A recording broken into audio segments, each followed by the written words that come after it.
That is what I'm talking about. What's going on, everyone?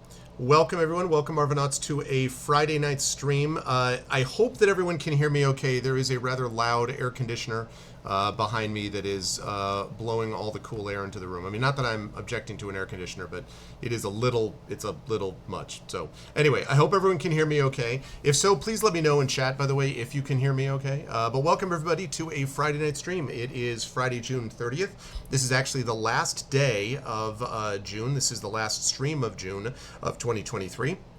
And we are here with a special stream of the Patreon Field Chat Chosen Game of the Month, The Pale Beyond.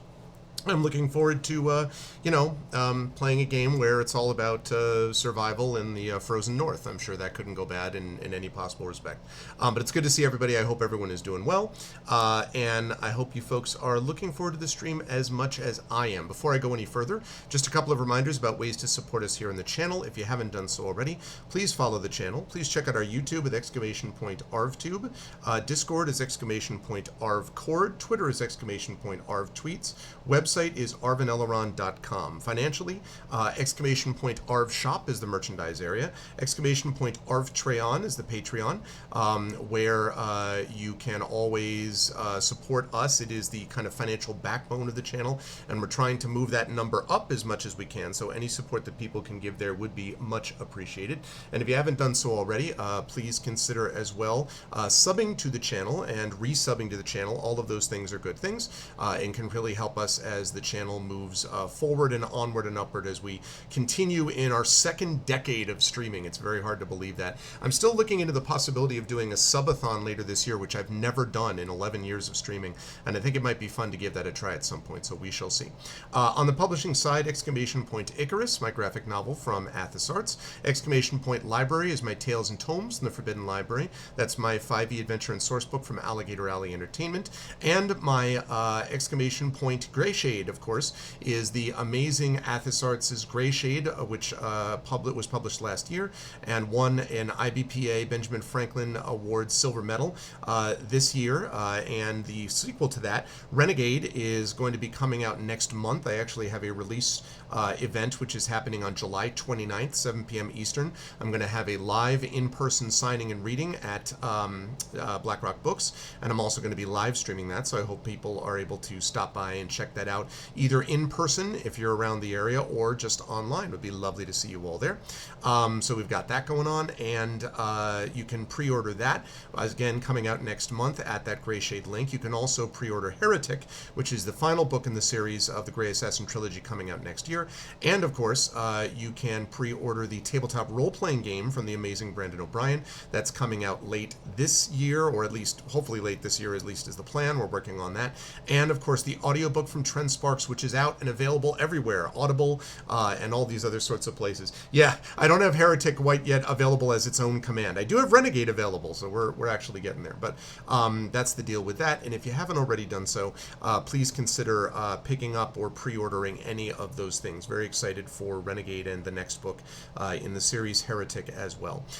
Finally, last but certainly not least, BLM, Black Lives Matter, important to affirm and assert the significance and importance of Black lives. Help Now, the World Health Organization page on suicide prevention. Important to reach out to others when you need help and reach out to others when they need help as well. And Ukraine, Ukraine, to help the people of Ukraine fight back against an illegal and illegitimate war with bravery and courage, and send the message that will help others that are in this situation as well. Thank you for all that, Drew. And Drew, just a quick question. Can you hear me okay? I know there's that hum in the background, but is it overwhelming my voice? Are people able to hear me okay? I am in an undisclosed location, a hotel location in the Pacific Northwest. Okay, cool.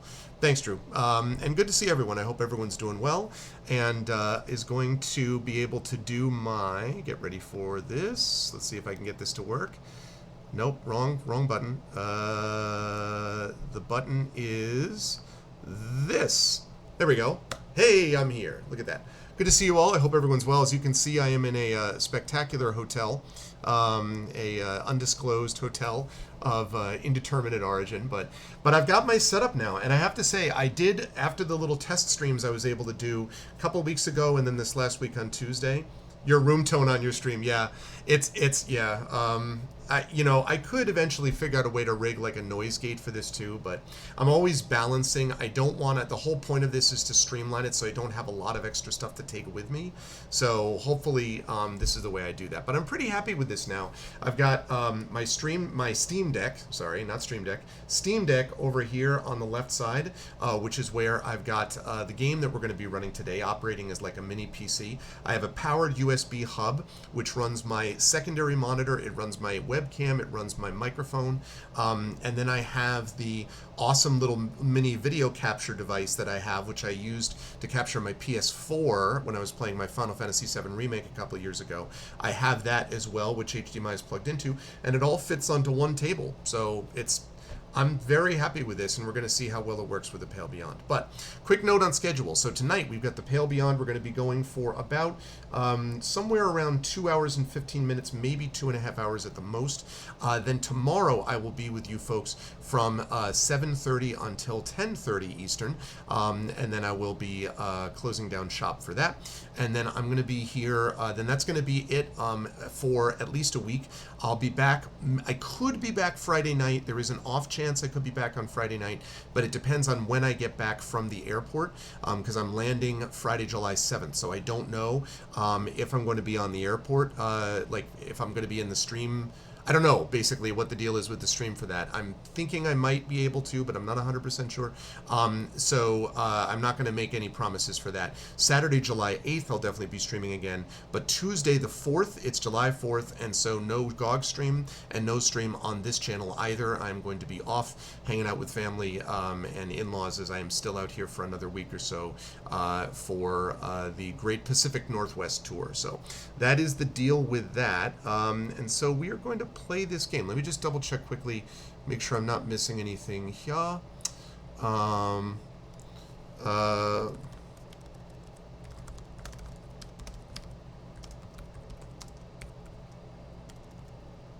Okay.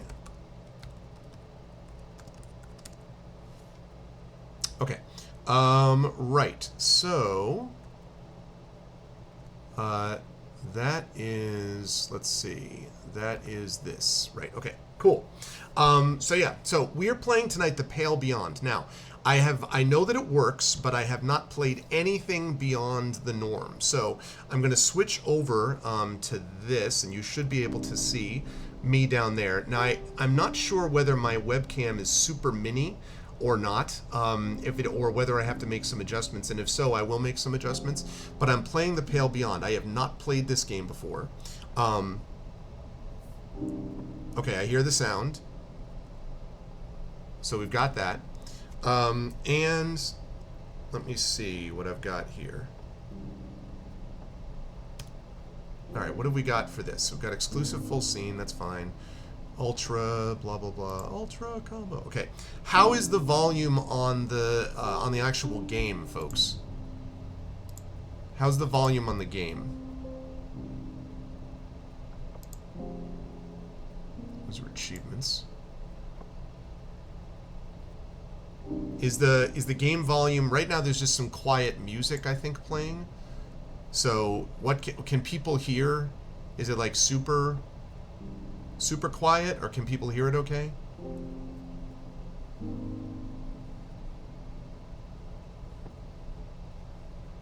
Oh, nice. Although I'm sorry you have to work. Ah, thank you, Wayman Wolf. We hear you, Arf. Thank you for the tier 2 sub. I appreciate it, Wayman Wolf. I'm sorry you have to work all day tomorrow, Drew, but I'm excited to see what the photography ideas are. Thank you for the resub for 49 total months, Wayman. I appreciate it.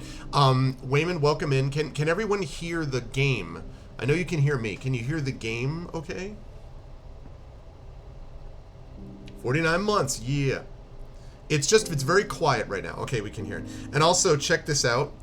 I got this. This is what I'm using for the actual Steam Deck, is this mini keyboard, which is actually like this folding Bluetooth keyboard.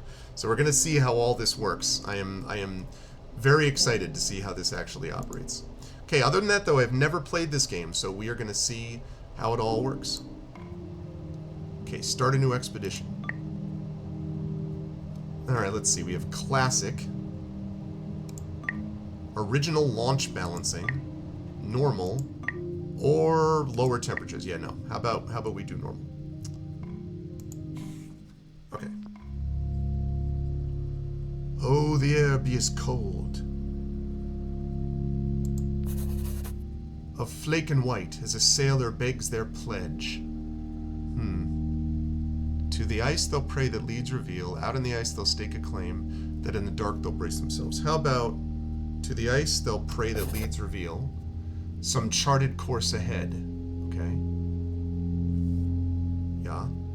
Of homes they'll dream to the souls around glory. Let's go with of homes they'll dream. Okay, cool. Thanks, Drew. Of homes they'll dream, of warmth long lost and chased to frost world's edge. A hunger draws the desperate here. It's one that can't be fed. No. Such lonely souls need lead. No. Its calling sows disbread. Disbread? Such lonely souls need lead. What will you do when steel hearts break and courage does abscond? I'll lead these souls, so help the gods, out of the pale beyond. Nice! I like that we're leading off with a poem. Begin your journey.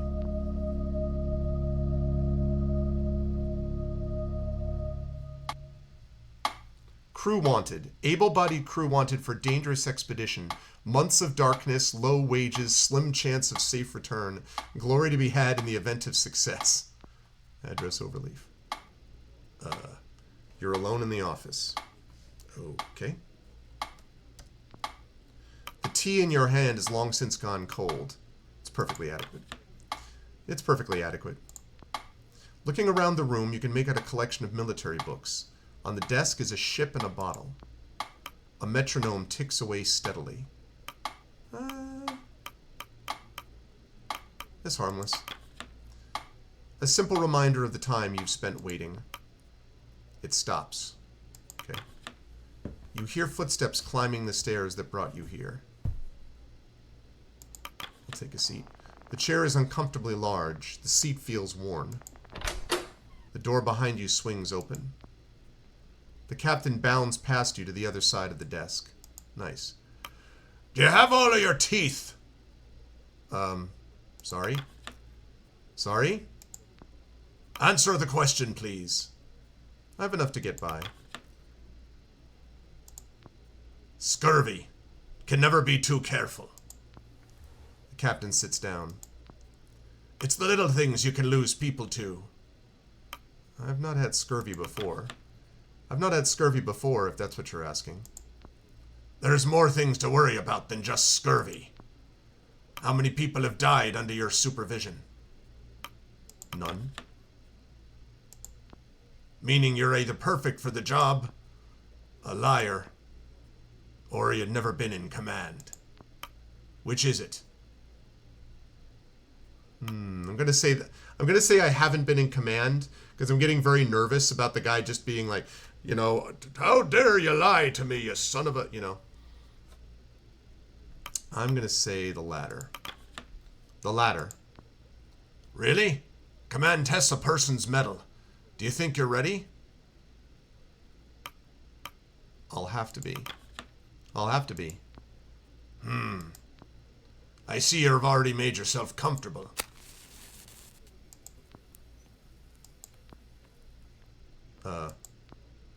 I'm Captain Hunt. The pleasure is mine, Robin Shaw. On your desk, which ship is that? This? Detailed, isn't she? Incredibly. An old sailor superstition. I hope you weren't waiting too long.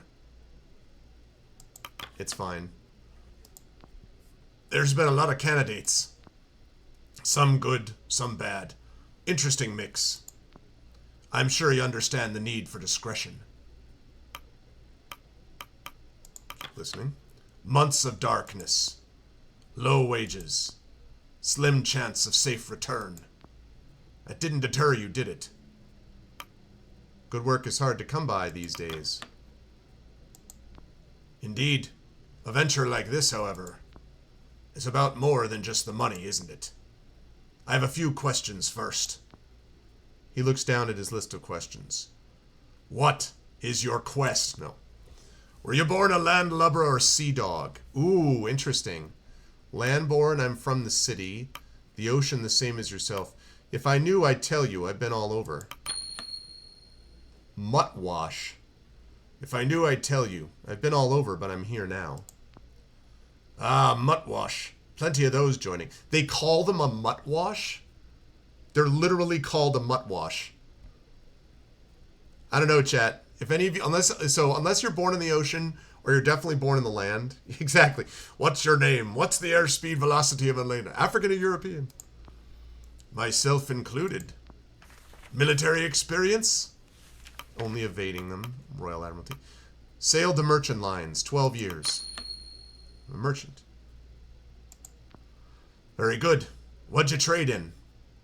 Anything we could get our hands on. Fruit mostly. I knew better than to ask. Anything we could get our hands on. He nods. Have you ever fired a weapon? Yes. Have you ever killed a man, directly or otherwise? No.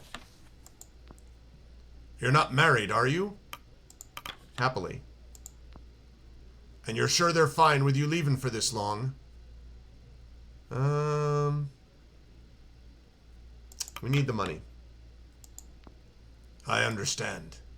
However, one must believe they'll return to justify leaving any family in the first place. Yours is counting on that. Let him continue. We're here to find the ship in that bottle. The Viscount. No, where's my, I need my pronunciation expert here. I'm pretty sure it's not Viscount. I think it's pronounced Viscount. Also, my family is going to be popping in here in a minute, so you will hear them. And, just be aware. Viscount. Viscount pronunciation is Viscount. Viscount. Yep, it's Viscount. I knew it. I always get that wrong. It's Viscount. Aha, my family has arrived. You're about to see one of them. It's my son. He's over there. Now you can't see him because he's out of the window. Now he's disappeared. Now he's here. What's this? This is a game called The Pale Beyond. You can say hi to chat. And you guessed it wrong? I got the name wrong. What name wrong? A Viscount is pronounced Viscount. It's Viscount, but I pronounced it Viscount. Now I get it. Okay, let's see. Heard of it? No, enlighten me. He clears his throat. 5 years ago, she set sail on a research expedition towards the Dead Peninsula. They were trying to find and study the absolute magnetic south. Did they? Did they what? Did they complete their research? Oh, yes. I have no idea. She never came back. Her last known location was 200 miles south of land, presumed lost to the ice. And we're supposed to be chasing this ship? Exactly. I'm going to need more than rumors about lost ships if I'm putting my life at risk. It seems reasonable. Naturally. Here's what we do know. Not one person or thing's been heard from the Viscount since it first left port. Until now. Until now. Someone was found who claims to have been on that ship. Someone who brought you some chicken katsu. Right there. And also a salmon roll. Right there. Do you need soy sauce? Or you found soy sauce? And also, I'm okay with, it's fine. Thanks. Well, yeah, actually. Also some soy sauce. That's gonna have to win. Right now, the captain is like giving me, yes, you can have a piece of my chicken katsu. The captain is literally giving me soy sauce. He's like, let me tell you more about this. First, would you like a salmon roll? Perhaps some sushi would be delicious. Before we go into the ice, Is he laughing? you're going to have to do this. Oh yeah, this is totally what's happening. Is he laughing? No, he's not laughing. Someone was found who claims to have been on that ship. Let's see. Where are they now? Thank you. Dead. but their testimony seems to outlive them. Those with more money than sense want that old ship. That's the job. If I don't pick the first mate, somebody else will, and, well, my judge of character's gotten me this far. What of our crew? What of our crew? Quite the mix. A work in progress. Some I've known for years. They get in on trust and experience. Others, well, they interview. You don't have a full crew already? Not entirely. A different undertaking than usual. This is giving me, like, very big Banner Saga vibes. Like, it's reminding me a lot of Banner Saga in some of its approach. So much so that I'm going to stop this guy, and I'm going to have me a little chicken katsu. You know the classic smoke 'em if you got 'em line? In this case, eat chicken katsu if you have it, chat.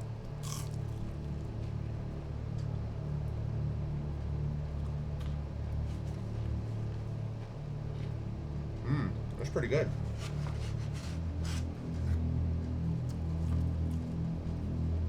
You know you're ready for a trip into darkness, ice, and destruction when you have when the guy's offering you chicken katsu. It's good, actually. It's good. This is very good. Sometimes chicken katsu is kind of it's not very fresh, but this is quite fresh.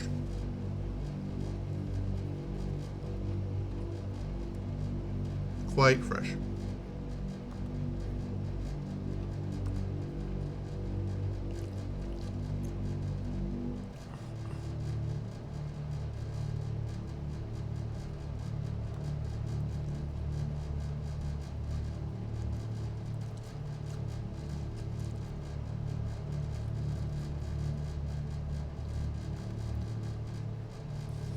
You miss katsu? Why can't you get any? Can't you get anywhere you are, Waymond? Why did you have to give it up? And my apologies for eating on stream, chat.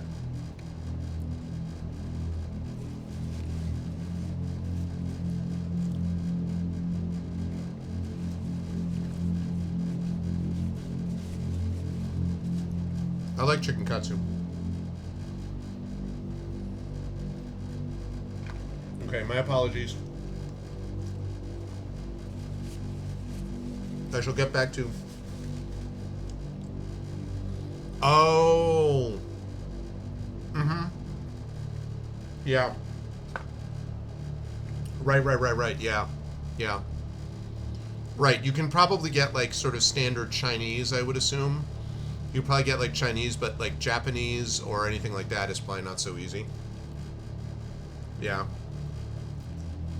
Yeah, my sympathies. I totally get that. Okay, right. We do have transport, though. We'll be traveling on board the Temperance. She's a beauty. Greenwood. Generational. Not many like it left these days. The Viscount and the Temperance. They're sister ships. Built together, sent out into this world to die alone. Poetic. Indeed, I like to think one calls out for the other. Yeah, I can see that, Wayman. You know what I used to feel that way? This is going to strike you as really silly. I used to feel that way a little bit when I would go out from New York, when we were living in New York City, and I would get Dairy Queen on trips. Doesn't that sound ridiculous? It's not like Dairy Queen is like, oh my god, amazing ice cream. But, like, there are no Dairy Queens in New York City. And so every time we went out there, I'm like I grew up in Connecticut, right? So in Connecticut and even in New Jersey, where I lived for a few years, it was, something you could get. So I was always like, if we took a long trip, I'm always like, hell yeah, let's go, Dairy Queen. It's a very silly thing to be looking forward to, but yeah, it's just, it was never in our area. Now where we are now, we have, like, in Connecticut where I am now, we have, like, multiple ice cream places within, like, a 5-mile radius, including a Dairy Queen. So we actually have better ice cream than Dairy Queen, but it's just, I don't know. It's one of those funny little things. I'm not sure.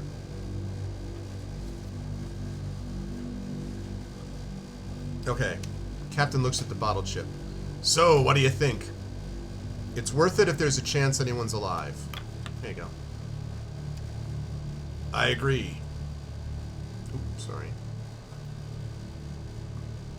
Tubby's up in Michigan. I don't think I'm familiar with Tubby's. But I don't know enough about... I've only been... where have I been in Michigan? The only place I've been in Michigan, I think, is Detroit. And actually, I have a friend who lives in Ann Arbor. I've never been to Michigan. Obviously, Athos is outside. Athos Arts, Emily and Chris are outside of Detroit. In Ferndale, I want to say. And Dragon Spear is in Michigan. But I've never, and I have another good friend who lives in Michigan. But I don't think I've actually ever been to Michigan except to Detroit. So, oh, an authentic Italian sub deli. Ah, nice. Yeah, I really like good sandwiches. I really like good subs. Okay, what am I doing? The captain checks his watch. Anyway, I think I've heard enough. The captain stands up. We leave in a month. Welcome aboard, Shaw. Proverbially speaking. You're not what I expected. And what did you expect? We're more than our mistakes, Robin. Let people surprise you. I'll see you on the Temperance. I have a good feeling about you, Shaw. That makes one of us. The feeling is mutual. The captain makes his way to the door and you follow. Your girlfriend's from Rochester. Oh, nice. Rochester, New York? Rochester is way up there. Oh, man, Wayman. Rochester's way up there. You arrive at the docks a month to the day. I knew someone who went to RPI, which is way up there. Before you lies a ship. The letters on its side read Temperance. You walk the cobble to the boarding ramp. Beside is a sharply dressed man overseeing the loading of cargo. Okay. He turns to you with a stern expression. You can feel his eyes assessing you. Whoa. He's unable to place you. May I have your name? I'm Robin Shaw. Oh, of course. That would make you the captain's choice for first mate, correct? I'm Mr. Templeton. I shall be operating as the chief science officer on this expedition. Oh, Rochester, Michigan, near Detroit. Oh. Okay, my bad. I don't know enough about Rochester to know. Or rather about Michigan to know. I didn't know that. I'm also the incumbent representative of our benefactor. Do, however, consider myself and my team at you and the captain's disposal. I'm fairly certain we're all disposable. Yuck, yuck, yuck. What did you specialize in? Applied botany. Mr. Templeton, I look forward to working together. I expect you to be up for the task. Some of the layabouts Hunt hired are questionable at best. No doubt I needn't inform you of your duties. You're second only to Captain Hunt himself. Though I must warn you, you have quite the task ahead. The rabble I've spent the afternoon sorting are the same that you'll have to whip into shape. Okay, thanks, Templeton. Punctuality, schedule, a strict adherence is what we need if this expedition's to succeed. I expect you to be the organized sort. You wouldn't have been assigned the role otherwise. I likely have more in common with the crew than I do yourself, Mr. Templeton. I doubt there will be much issue. I doubt there'll be much issue. We can only hope. But your role is more strenuous than it would first seem. Let me know when you're ready to depart. The less valuable time we waste here, the better. Okay, so now, let me see, what can I do? I can, the city, the Temperance, a young man. Let's talk to this young man. A young man stands at the ramp, steeling himself for the journey ahead.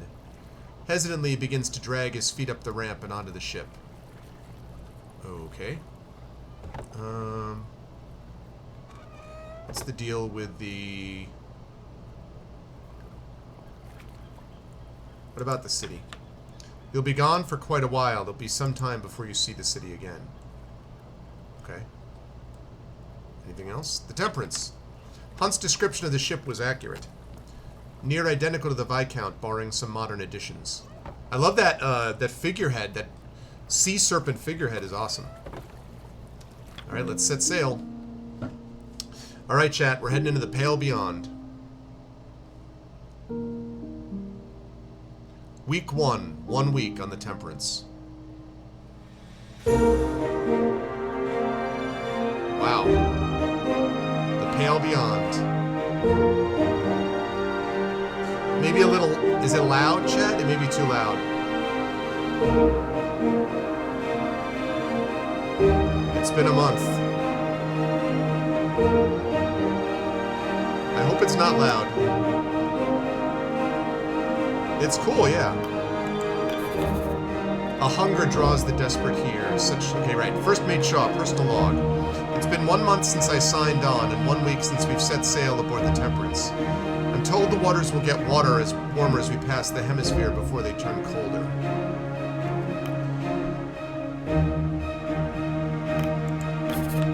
I've never been in a ship like this before. She's magnificent. A technical marvel. Elegant machinery expertly weaved through one of the fastest hardwood ships of its day.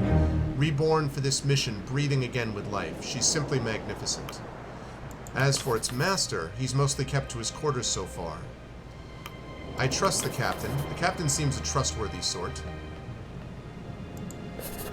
Experience alone justifies his position. There aren't many who make out the other end of naval military service with all their limbs, let alone his vigor. I've heard the rumors. Drinking, desertion. There's probably a good reason he's dressed in antiques. I do find myself warming to the man. I love how you're directing how you feel about this person as you go through. Hang on a second.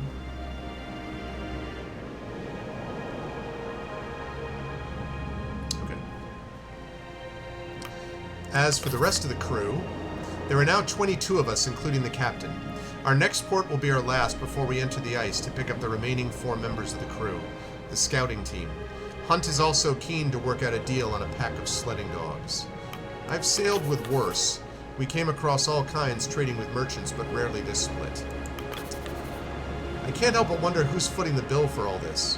Certainly not the captain. Such exquisite modifications to the ship mustn't have come cheap.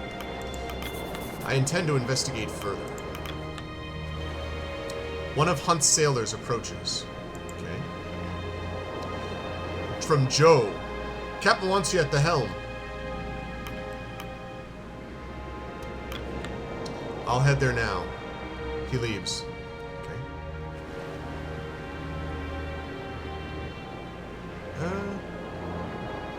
Alright, let me...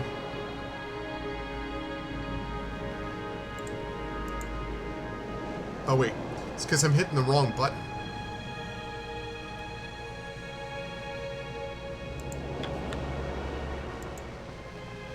Captain himself is busy at the helm.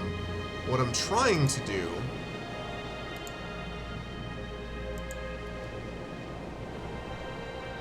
Man, I'm trying to figure out how to get to the... Okay. I don't know how to do this. I'm trying to figure out how to get to the saving point, but okay. You ascend the stairs to the stern and find the old captain manning the helm of the ship.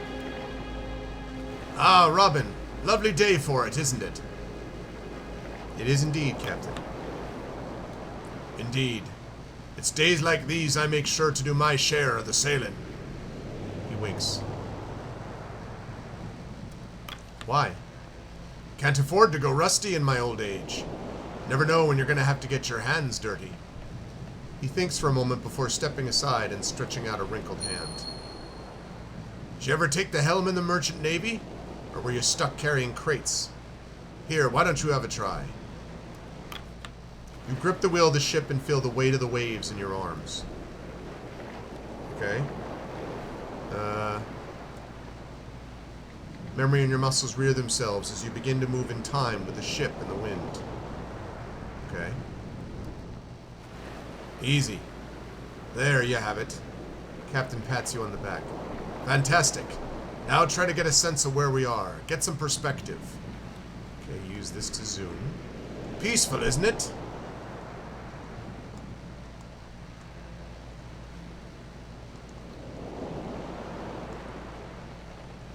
Zooming out. I'm zooming out. I'm zooming out. Okay, that's as far as I can zoom out. Panning and zooming speeds can be adjusted in the settings menu. Okay, how do I get to the settings menu, though?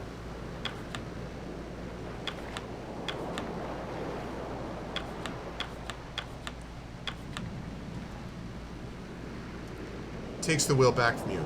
I think I'll drink the morning in a little longer. Do you mind preparing my quarters for the day's work? There's much to do.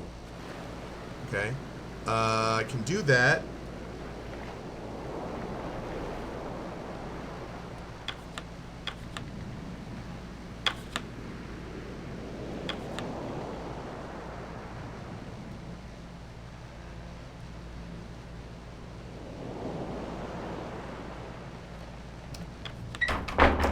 Okay. How do I switch the settings menu?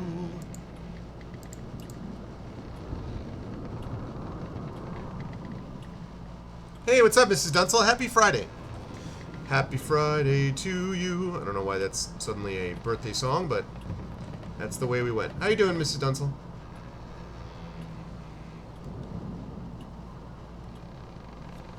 Okay.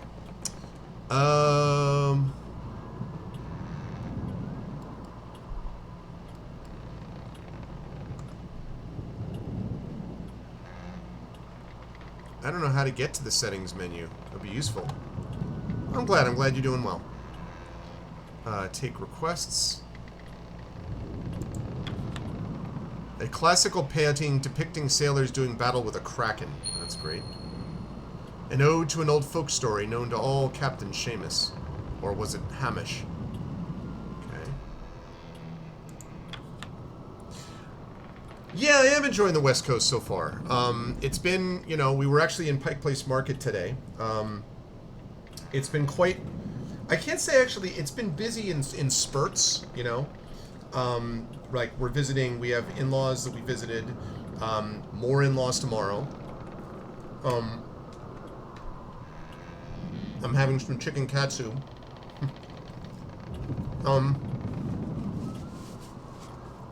And then more on Sunday. Then we go to another spot to visit a good friend of ours out here, and we'll be there basically most of the rest of the trip until we head home on Friday. So, yeah, so far so good though. How is the air back home, Mrs. Dunsel? I heard that the air quality is getting worse, because of the wildfire smoke again. Although it's not going to be as bad as it was last week. Yep, overall pretty good.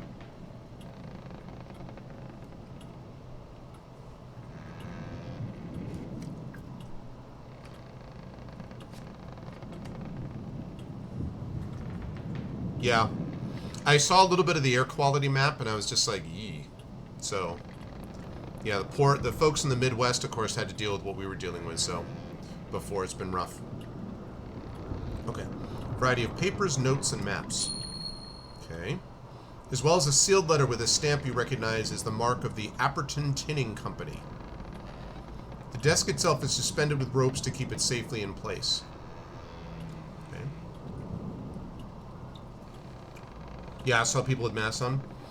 Oh, that's true, Waymond. I forgot about that. Yeah, So it must have been rough for a while there, although I think it's starting to get better in the Midwest now, I think. A pristine furnished tub secured to the floor. A luxury to be had on the ice. Okay. You take a seat at the end of the room. The captain joins you. Now, let's run through our provisions before taking requests. To start, there's 23 souls signed onto this expedition, ourselves included. That's 16 free to be assigned to tasks if they aren't already busy. The rest are deployed to their permanent stations. Okay. You're only able to deploy crew who you've discovered. They must be in good health and not otherwise deployed to another post. We'll be picking up the scouting crew at next port. A lot of us also seem to be in good spirits. The expedition will end tearing itself apart if you end the week with no decorum left, okay?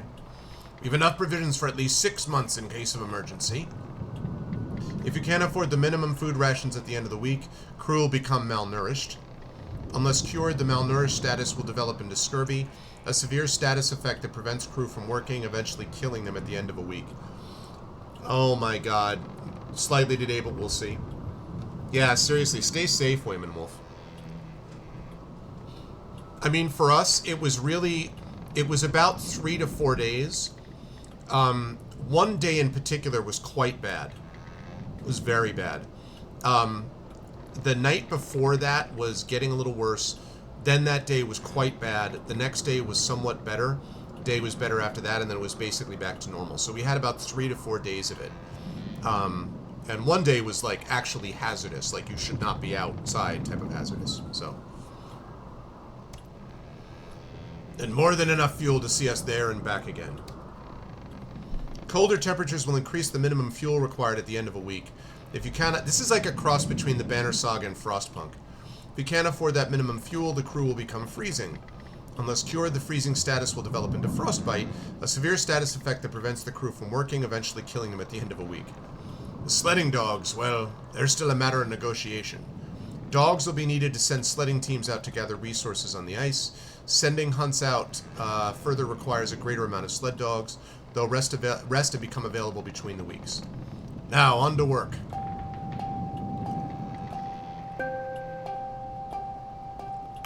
Alright, we got Corvid and Cordell. A sailor enters. We found a stowaway in the lower hold. Bring them in. Another sailor enters, leading a young man by their side. You know, you're not the first stowaway I've had. The captain studies them further. You know where we're headed, don't you? I do, sir. The ice. Did you know that before you climbed inside that crate? I did, sir. Ha! How old are you? You're hardly a useful pair of hands. Well, I would imagine once it sinks down, it's probably hard for it to get out of the way, you know, Wayman, I would guess. Not true. I can pull my weight, sir. Do you know your jaboon from your bowsprit? Jesus, I don't know my jaboon from my bowsprit. I do. I learned it all from my dad. Your dad? He's Ward's son. Followed him on board back in the city. What should we do with him, Captain? Well, Shaw? Hunt eyes you up. They're first mate. What should we do with him? I'd keep them aboard. Hunt squints. Why? Because I said so. Let's see. You need all the help you can get. This young man wants to help. He's clearly here because his father is. It would be wrong to separate them again. All right, boy. Consider yourself part of the crew. Be sure to keep your nose clean and follow orders. I will. Thank you, sir. Captain, not sir. Aye, Captain.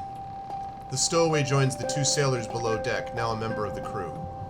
Well, it seems the litter is a new runt. I hope the rest won't mind sharing their rations. Yeah, but we got another crew. Da, what now? It's just Da. It's just Da. Not Captain Da.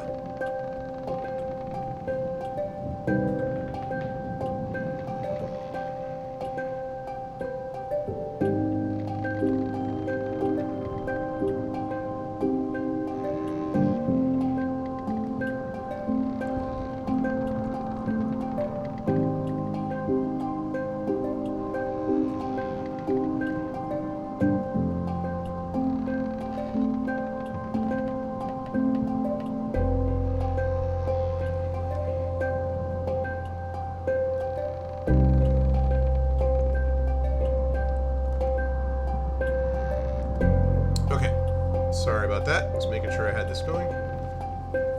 Hey, what's up, Rudnell? Oh, the sailing terms. Yeah, well, I mean... Oh, God. The bowsprit. I think the bowsprit is actually... I want to say that's the front? Because, okay, so the bow is the front of the ship. I think the bowsprit is the front post that sticks off of the, that is literally on the front of the ship. And they attach the mainsail to the bowsprit. That's also where the figurehead usually is off the bowsprit. I think that's the bowsprit. And I don't know anything about what the hell a jaboom is. Although a boom is literally attached to the bottom of a sail, where it kind of swings this way and that way. So I don't know about what so I don't know what the boom is, but I think that's in there. We'll see. I'm digging this music, by the way. Brudenell, I was saying before, I don't know if you were here for when we were playing any of the Banner Saga with your Vocalist, but this is giving me serious, like, Frostpunk combined with Banner Saga vibes. It feels very much like that. Yeah, right? Wayman, very chill. Okay, what of the father? Let's see. Simple, split their pay and their rations. No. I don't want to do that. That's cruel. I don't want to do that. Right. Okay. That sounds right. That sounds right. I'm not going to do that. What of the father? Should he be punished for letting this happen? Another mouth to feed on the ice can be difference between life and death. Let him be. I doubt that he wanted his son there. I suppose you're right. Maybe we'll make a sailor of him by the end of this. Well, that matter's sorted. Alright, what about Cordell? Have you agreed upon my condition? To the point, eh? Shaw, this is Lady Cordell. Cordell's here to provide us with a kennel of hounds for the sleds. Alright, this lady takes care of the dogs. That means assuming she's nice to the dogs. If she's nice to the dogs, this lady's awesome. If she's not nice to the dogs, we're going to have a problem. But I'm guessing from the picture that she's nice with the dogs. And our agreement was that she would train them up until we part ways at the nearest island, but you neglected to inform me that you were bringing my dogs to the Pale Passage. I had no intention of sending the pack to its death. You seem to have good faith in this expedition. It's one thing to ask for my whole kennel. It's another to drag them into the ice to chase a myth. Never before has a buyer been so dishonest. And never before has a seller made such strong demands. And what exactly are these demands? She demands we allow her to come along on the expedition as a member of the crew. None on this ship have the experience and familiarity with these dogs that I possess. Oh my god, Red Lair! How do we inspire the room service? What is up, Red Lair? Thank you so much. Oh, someone said the music is a bit loud? Yeah, that could be. If it's a bit loud, I can drop it down. Thanks. I definitely need help with that. The only problem is, Mrs. Dunsel, I seriously cannot figure out how to get, Oh, I know why escape... No, actually, I don't know why. Let me see if this does anything. Aha! I keep forgetting that I'm on the Steam Deck.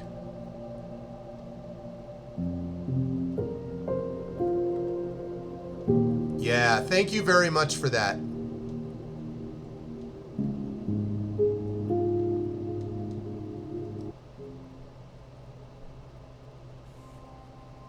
Okay. Now, how's that? Is that too quiet now?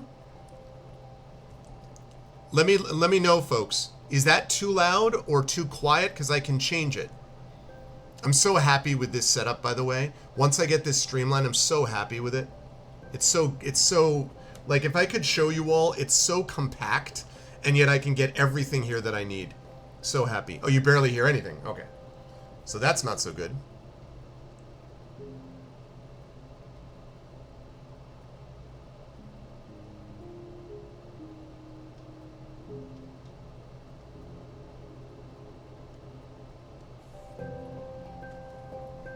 Okay, how about that?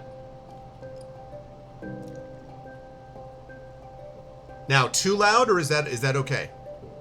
This is exactly the kind of troubleshooting I need, because I have very limited ability to be able to... Okay, cool. Thank you, Miss Stunsel.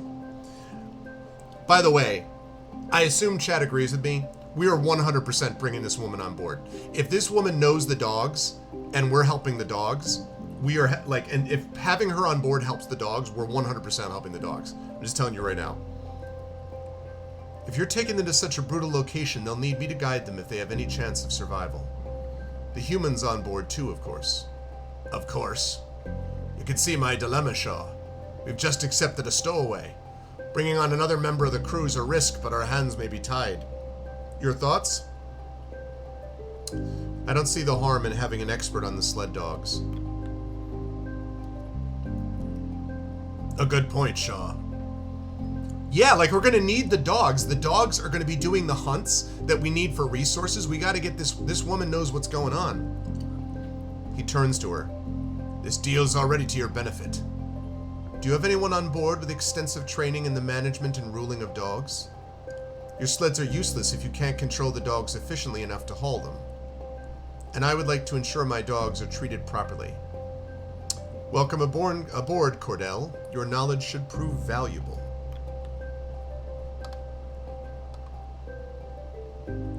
I feel like this is what we have to do. Polar, what's up, man? Welcome, Polar. Good to see you, good to see you. In celebration of all you awesome people coming, I am going to have another piece of chicken katsu. If you all have chicken katsu, please enjoy with me. Yeah, exactly. We need the dogs. Yeah. No, that one is a very obvious one to me.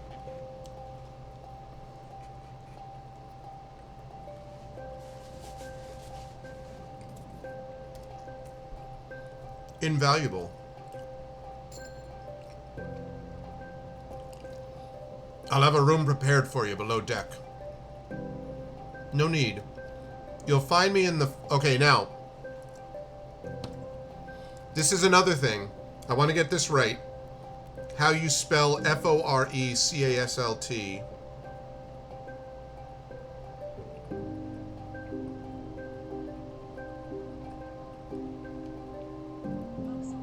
Yep.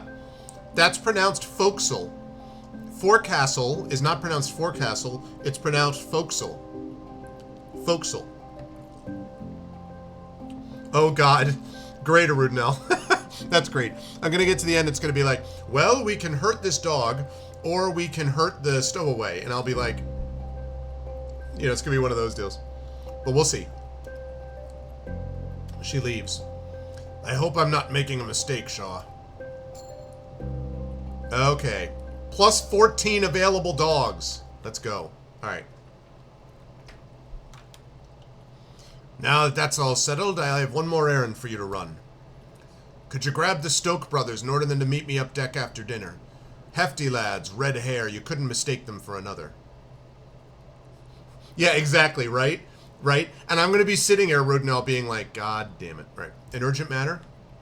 But, you know, my theory on this stuff is, even if that's true, and I'm sure it is, even if that's true, make the obvious decisions while you can make them. Because when you get decisions that are not so obvious, you'll have to struggle, but you need to get the obvious decisions now. Like having 2 extra crew members means we're going to have to deal with food, supplies, and all that stuff. But because we have the dogs that are going to be well taken care of, we can do hunts that will get us more food down the line. At least that's my theory. I refuse. If you want it spelled that way, have it spelled that way. Hey, listen.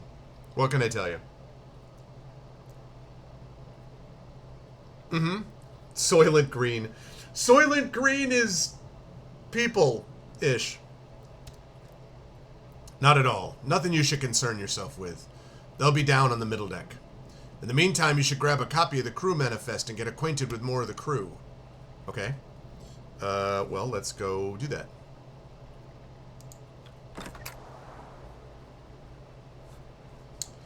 Okay. Join the figure balancing on the mast. You know what? I am going to do that. Upon closer inspection, you make out the ship's photographer, Kasha Belford, balanced on the ship's mast with her camera lining up a photo.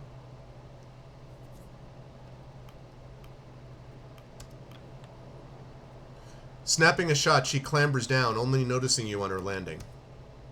Oh, Officer Shaw. It's about time I met the first officer of this ship. Kasha Belford. Nice to meet you, Kasha. I suppose there was some sort of rule against what I was doing up there? Deepest apologies, but sometimes there's a shot you just cannot pass up. An accomplished photographer, Kasha Belford won the Fentler Prize, the highest honor in journalism, for her work covering plague outbreaks and riots in the capital. It came as a surprise to many that such a reputable journalist would take such an interest in this expedition. There was scarcely any chance of Hunt or the benefactor turning her away. You expected someone of her accolades to be older, more experienced. This is likely her first time on the sea like this. Her accomplishments surely outweigh her youth. Inexperience is a matter of interest, but her accolades speak for themselves. The stowaway could be food. See, Polar, this is what I'm talking about, okay? Listen, just because it's called the Pale Beyond and because there's all kinds of, like, major like warning bells and red flags being like, yo, you're all in big trouble if you continue, does not mean we're going to turn this into the Donner Expedition. Okay? Maybe this will be a super pleasant trip to the beyond the life of the world, you know? Maybe it's fine. The Cold Game. Picture that as a header. What? For the piece on this voyage. I'm trying to come up with a snappy name. Nobody will read it if the title sounds like the work of an amateur. Sounds fine to me. I like it. Kasha puts a finger to her chin, squinting her eye in thought. It's not perfect, but it's a work in progress. Plenty of time. We haven't even hit the ice yet. It's just all so exciting already. I suppose in your experience, the open ocean is the home of the mundane.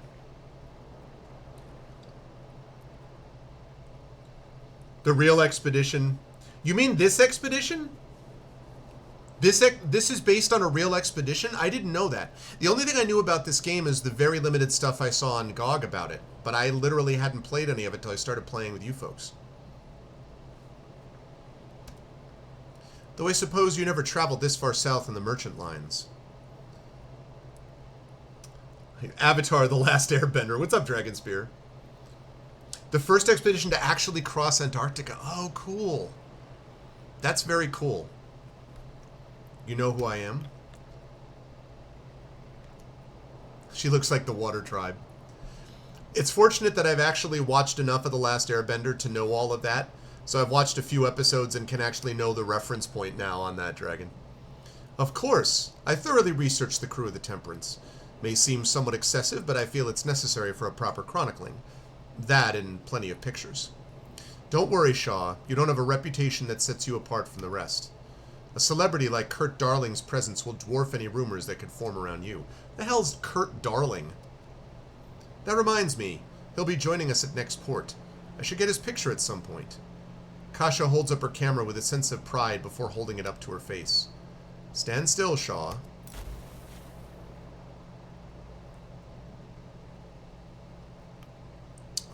How long did it take to develop?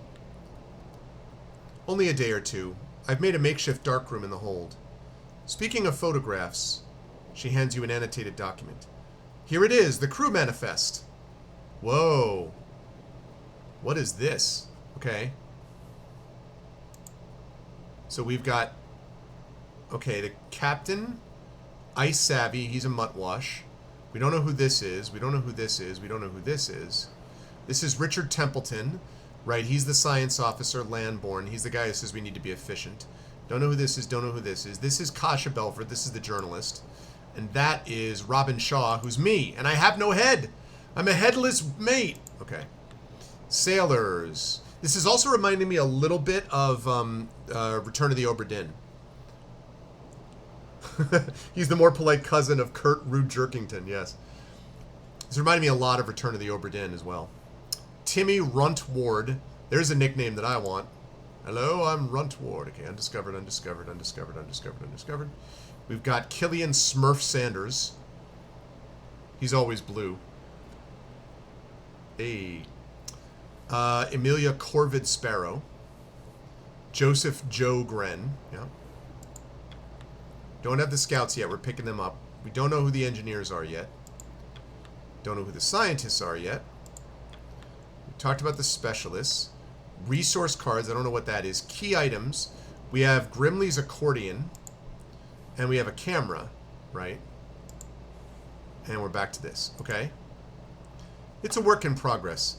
The scout team are to join us at the next port. Ah, that's very cool. That's very cool. The captain's forbidden me from the boiler room.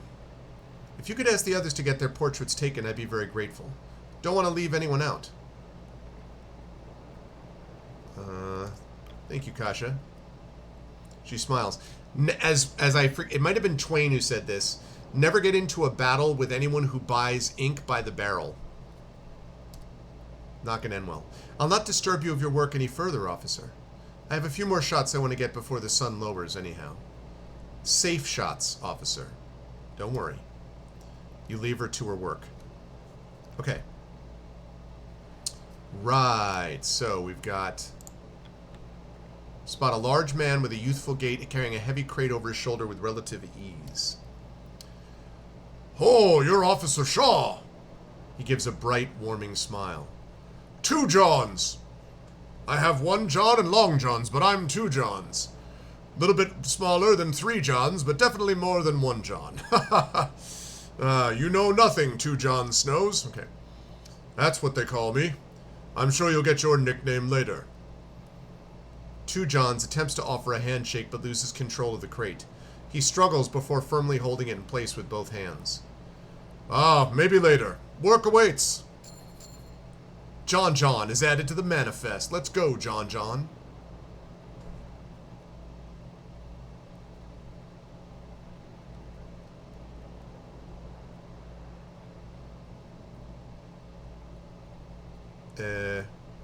Captain's cabin. Let's go to the forecastle. Aw, yeah, we got an accordion.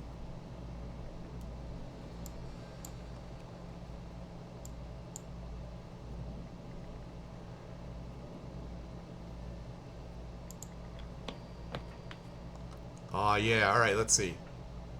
Approach the accordionist, approach the cook. Let's approach the cook first. You find yourself almost knocking over a man carrying a heavy pot. His name's John John? Yeah, exactly. Or Little John, who's actually not very little in the games. Careful, careful.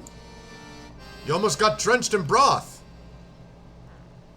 Let's see. You're the ship's cook, are you not? Indeed I am. And I got a full plate on my hands, pardon the pun. You hear a roar from the other side of the door. Oi! What's holding you... Oi! What's holding you up? The cook shakes his head with a smile and chuckles slightly to himself. He grabs the large pot and prepares to make his way to the hungry crew before turning his head to you. If you don't mind, could you carry that tray of biscuits behind me? You grab the plate and follow the cook out the door and to the table where the crew are waiting with bated breath. Upon the cook's arrival, the sailors let out a rowdy cheer, the ship's cook placing the broth upon the table. Trust me, fellas, this one's worth the wait.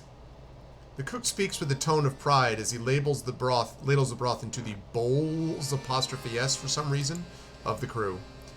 Oi, one at a time, you animals.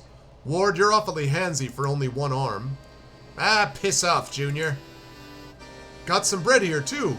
Grab it fast before Tucker beats you to it. Oh, so Junior is the chef. The crew laughs and are merry as Junior guides you back through the kitchen. You're Junior? I take that to mean Hunt told you about me. Sent you to fetch me, did he? Did he not give you a description, or were you just not paying attention to the cook? We weren't properly introduced. Robin Shaw, right? I've been keeping track of all the new crew. You're in Stokes, but nobody calls me that. You'll hear them all call me Junior. You should do the same. No idea why Hunt picked someone he's never worked with as first mate. But you seem the helpful sort. Glad to have you aboard. You've been traveling with Hunt long? My brother and I are among Hunt's most tenured crew. Maybe a little Treasure Island? Yeah, exactly. We need the guy with the eye patch, and we need a guy with a hook and a peg leg, and then we're all good. It's not often he'll hire outsiders, but I suppose this job is too big just for the usual suspects. Why Junior? Simple nickname. My older brother's in the crew. Hence Junior. Not very interesting, I know, but it is what it is. You seem popular. Well, you know what they say about the hand that feeds. Besides, half the crew I've known for years. You don't spend that much time on a ship with folk without learning all about them. Is your brother around? Grimly? Aye, of course. I take that to mean Hunt's on the look for us? Don't you worry about it. I'll grab Grimly. Oh, I could have talked to Grimly, actually.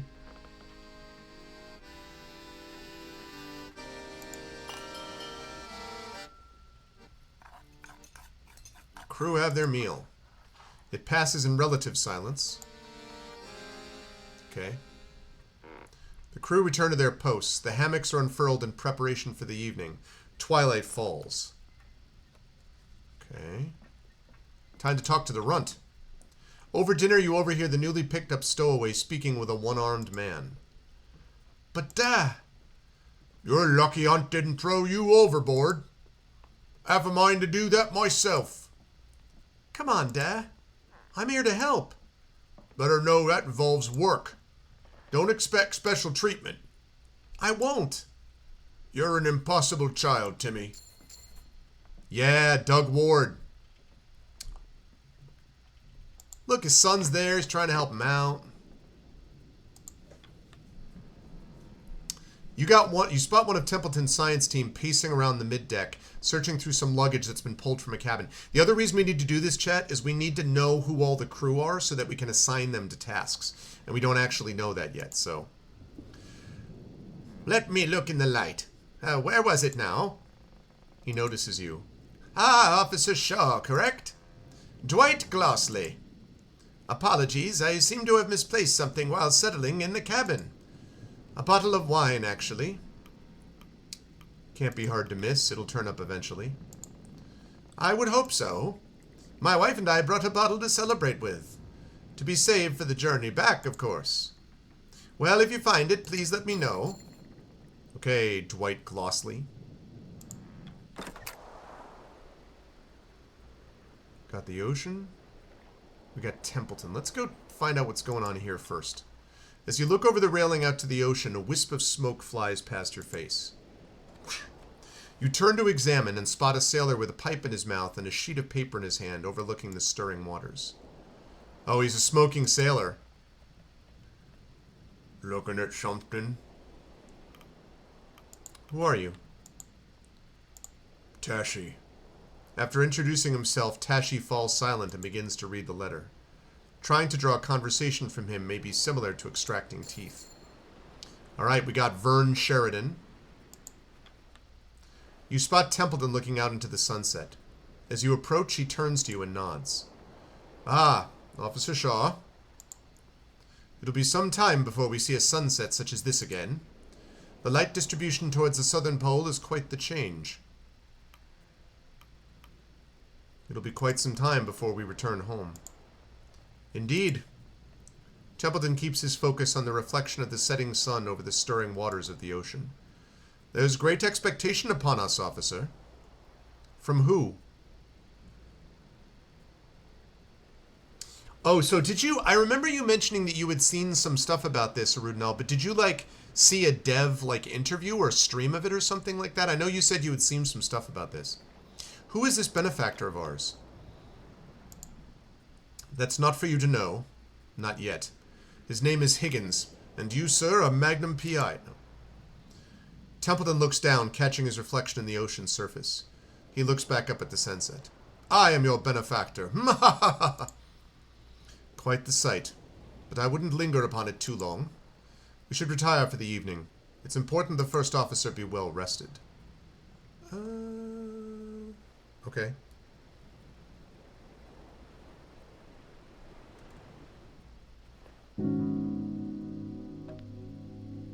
Food rations. Okay, normal. 2 food per person. 2 fuel per person. Yeah. The ship makes its last port at Orca Island. Cordell's sledding dogs are picked up. The scouting crew and Kurt Darling are picked up. Days are getting brighter as you move further south. Okay. Week 2. 2 weeks on the Temperance. Saved game to tree. Okay, that's good. There's a rap on your cabin door. I'm tasking to... I'm looking right now to get into this room because you know I've got it in the Man of Doom. I'm going to take you down. 1 and 2. We're going to have this ship Pale Beyond and you. Let's... Okay.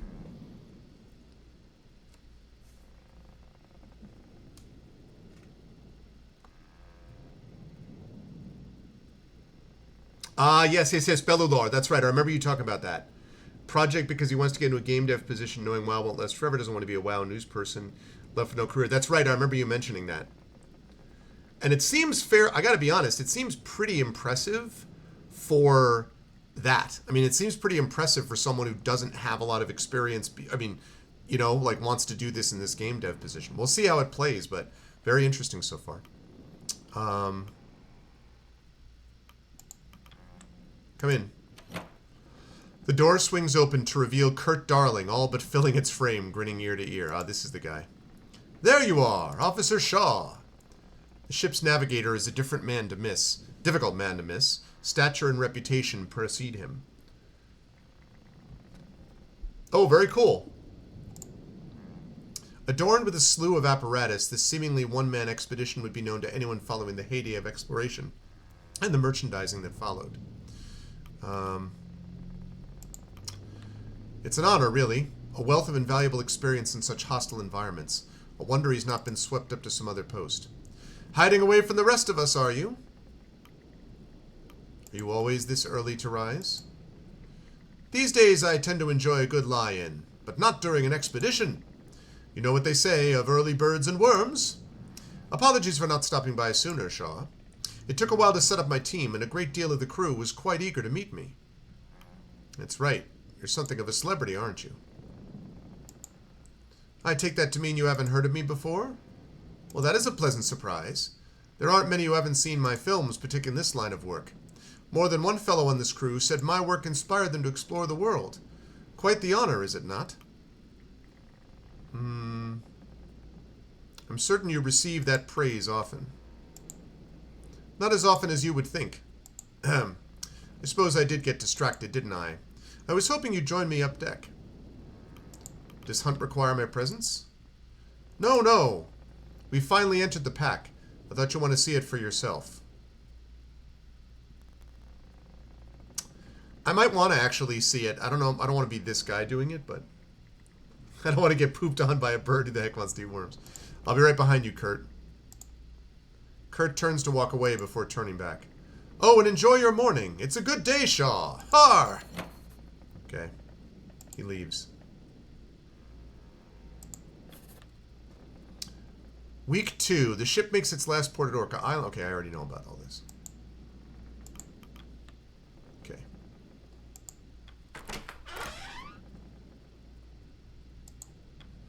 Oh, Mrs. Gloss. One of the science team returning to their room. Ah, Mrs. Gloss. Whoa. That dude. Look at this. Look at the freaking frosted tips on the mustache and all this. This looks like... You know who this is reminding me of a lot, chat? Can you imagine Tren doing this voice? You know, like... It looks like a Viking. Can't you see Tren doing this, though?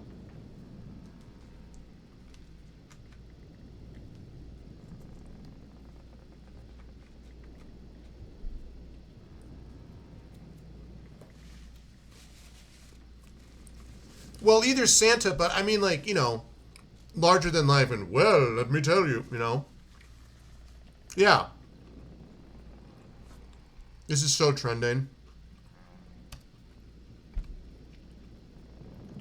Did you have a good rest? She nods to you. Hello. I did not expect many to be up this early. Harriet Glossley. I believe I've met your husband. Ah, yes. Dwight made mention of your encounter. He's still fast asleep. He's adjusted to the ship well. I believe to walk around the ship would help acclimate myself to the waves. Perhaps it will take some more time. With that, Mrs. Gloss makes her way back to her cabin. The science team aren't used to the sea, or the sailor folk. Quite the culture clash, isn't it? Mwahaha! Well, I'm sure they'll grow used to them over time. Har! Yeah. I love the idea that the guy's laugh is just literally like ba-ba-bum. Har! Like, har? Hardy har, sure. Ha-ha. Ha-ha. Ha-ha. Bwahaha. But like, har.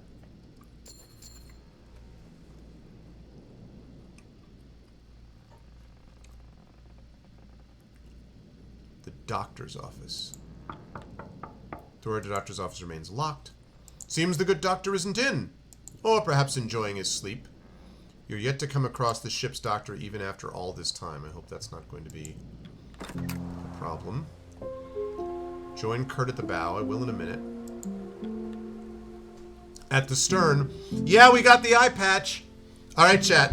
We've marked it off. We've got the sled dogs. We've got the old sea salt. We've got the captain with a hard, right? Now we got the eye patch. And we got the one-armed man. We just need a peg leg. We get the peg leg, and the game is gonna have it all together.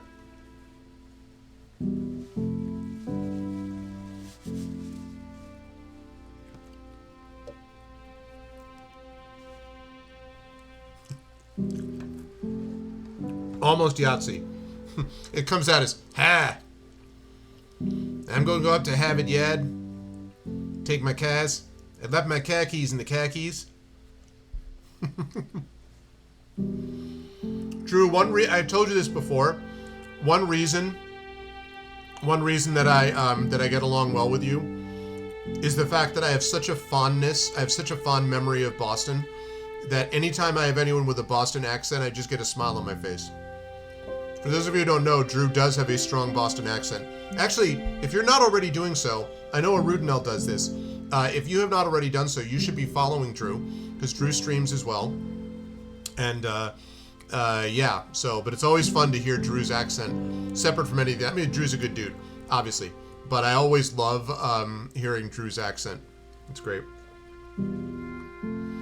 Boston cream pie is delicious. Very delicious. Okay. Older Stow at the helm. The old man takes in a deep breath in the cold air before letting out a satisfied exhale.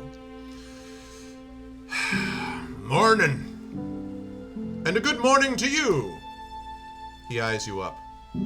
Officer Shaw, right? Lefty. Call me that on account of, well, should be obvious. Yes, sir, you're controlling the wheel with your left hand, right?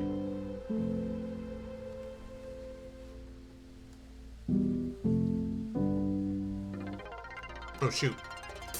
Ah, wait. Whoopsie. Sorry. I was trying to make a joke, and then have it here. Instead, I fired up a video. Sorry. No, I'm not stopping. Whoopsie. Anyway, now my joke is lost. Well, should be obvious. He chuckles. Don't worry about the bad sight. This is all feel. Just keeping her steady. He examines you. Surprised Hunt picked from outside for his first mate. I'm surprised as well. He seems the insular type. He is. You must be something special for Hunt to look outside the ranks. You've got the experience, at least. Merchant Navy's quieter, though. Mornings like these are about the only peace I get from the younger lot. You should take these moments when you can. Use a tie iron to open a jar of artichoke hats.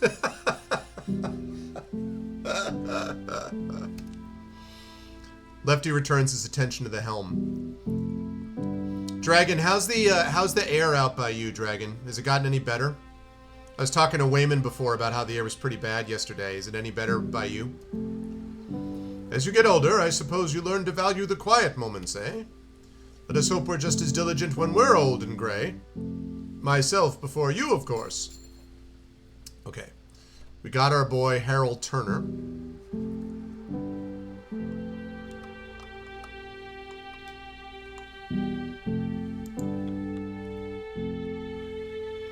Alright, joining Kurt.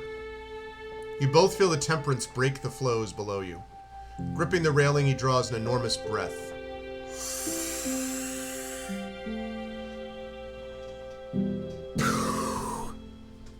Right.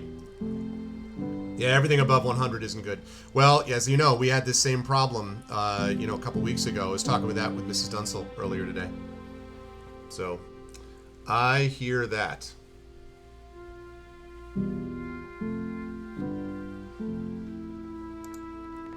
There's a moment's hesitation before a profound crack relieves the ship, cascading across the ice. He exhales. See? Nothing else like it. You weren't wrong. It's something, all right. Look at the ice. No two cracks are the same. All caused by us. By the laws of nature, this place wants us dead. And yet, here we are, traversing in harmony. How fantastic is that? How far are we from land? We're about a week's sail from the last known location of the old Viscount. Assuming she isn't exactly where they left her, we can't take smooth sailing for granted. Same goes for this daylight. It won't remain this bright for so long once winter encroaches. Beautiful as the ice is, on this course it's going to get thicker. He looks out across the white. 51 here.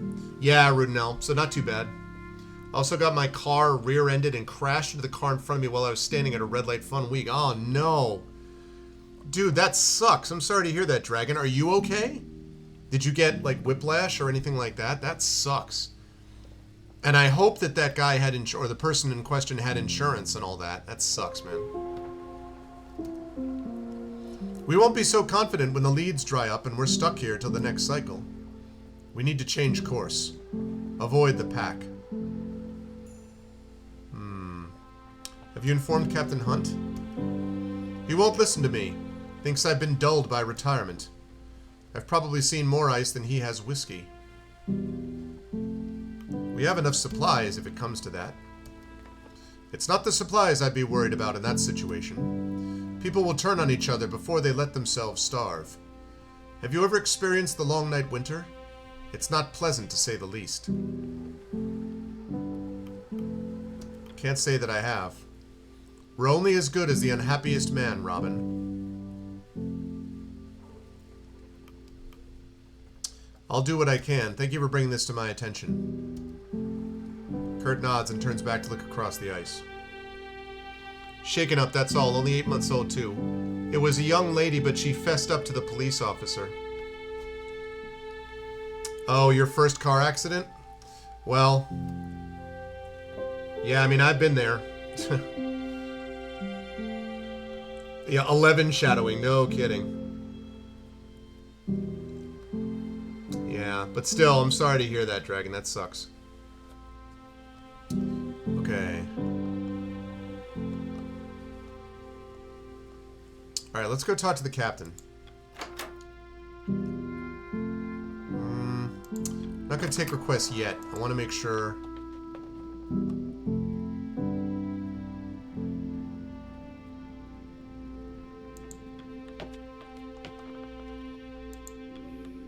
Many of the crew are still fast asleep, laying in hammocks. Sounds of snoring are rather obnoxious. Okay.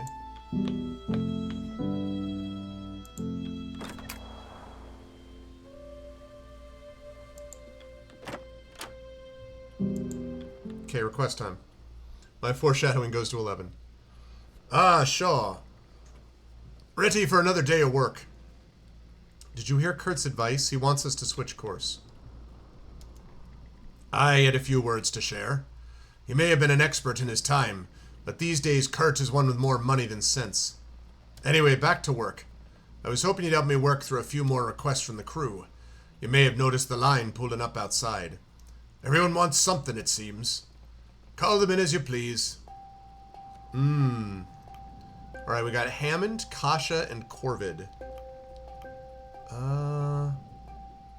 Let's start with Hammond. A short, sour-faced man in engineer clothing approaches. Are ye acting daft, Hunt? Not with intention. Not bloody surprised you didn't notice. Shaw, this is our chief engineer, Clive Hammond. An opinionated one. What is it, Hammond? We've hit the ice and you haven't assigned any extra men down on the boiler. You have your engineering team, and we've only got 6 arms between us. I need more manpower maintaining this. Sailors. Many of the crew have their own tasks they're busy with. I know I've already assigned Smurf on a matter. How many do you think is fair? 1? 3? More. Open the crew manifest to choose how many sailors you wish to assign.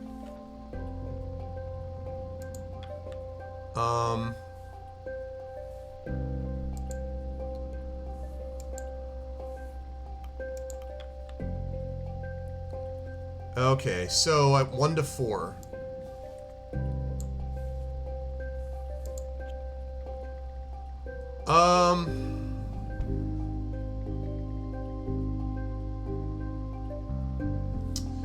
Okay, we'll put the runt there.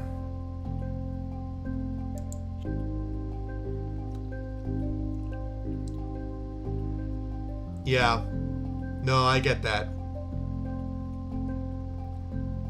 Yeah, that's the key. Did you? I assume you got a police report. I mean, the fact that she fessed up to the cop is, you know, the good thing.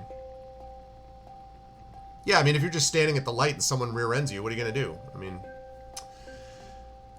I'm trying to decide whether to assign. I don't want to assign 4. I'm trying to decide whether to assign 2 or 3.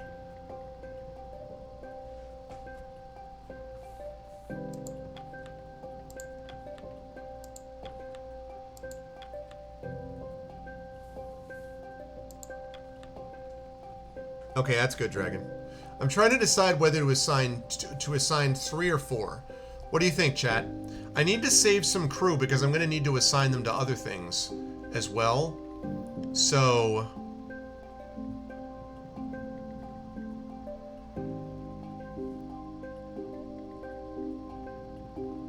do we assign 3 or 4 to this?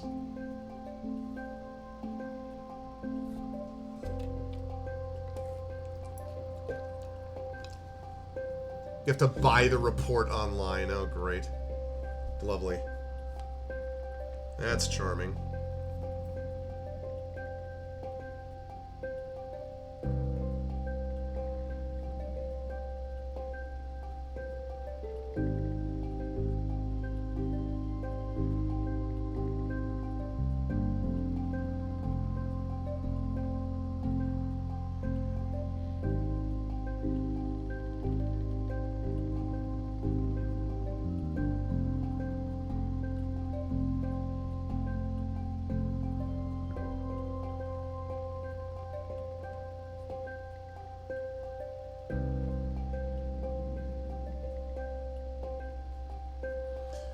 One second, chat. I just have to respond to someone quickly.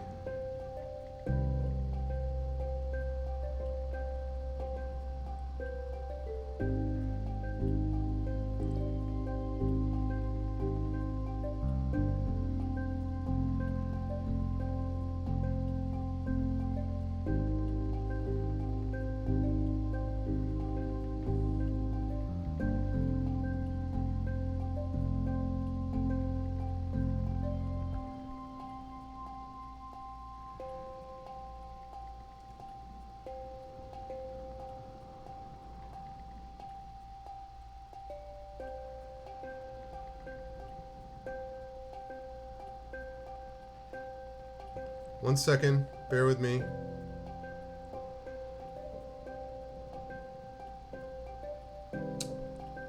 Yeah, I have USAA. I have USAA too, and I can confirm I love USAA. I've had USAA for decades. They're great. I agree. Okay, one sec.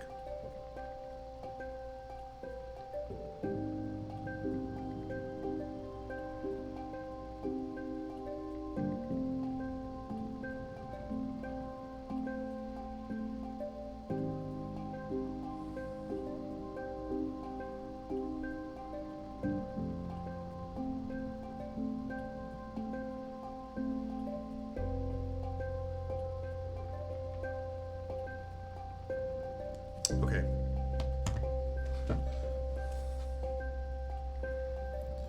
Okay, sorry about that. Let's see.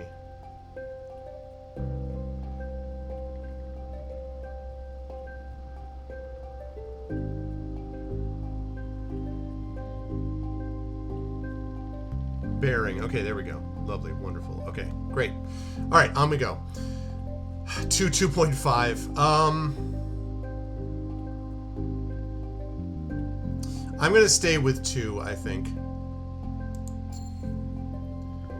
You could take Runt and Joe. You're giving me the bloody stowaway? Would you rather none? The engineer holds his tongue. Fine. But you could tell me how right I was when we're buried under the ice. A good spirit, that one, beneath the oil and the temper.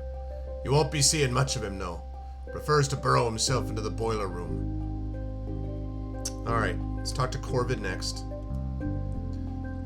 Hunt, you asked for a report on how the stowaway was doing? Aye, I wanted to see if the young boy's been settling in well. It's important because I'm going to send him down to the boiler room.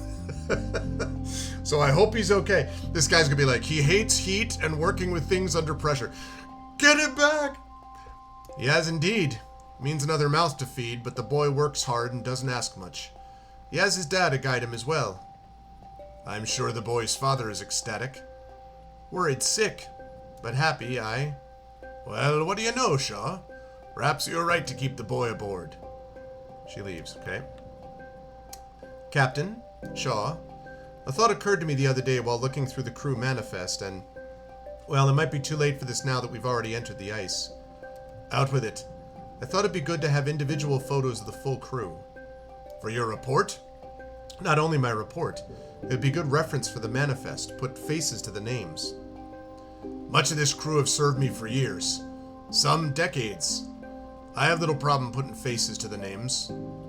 Your thoughts, Shaw?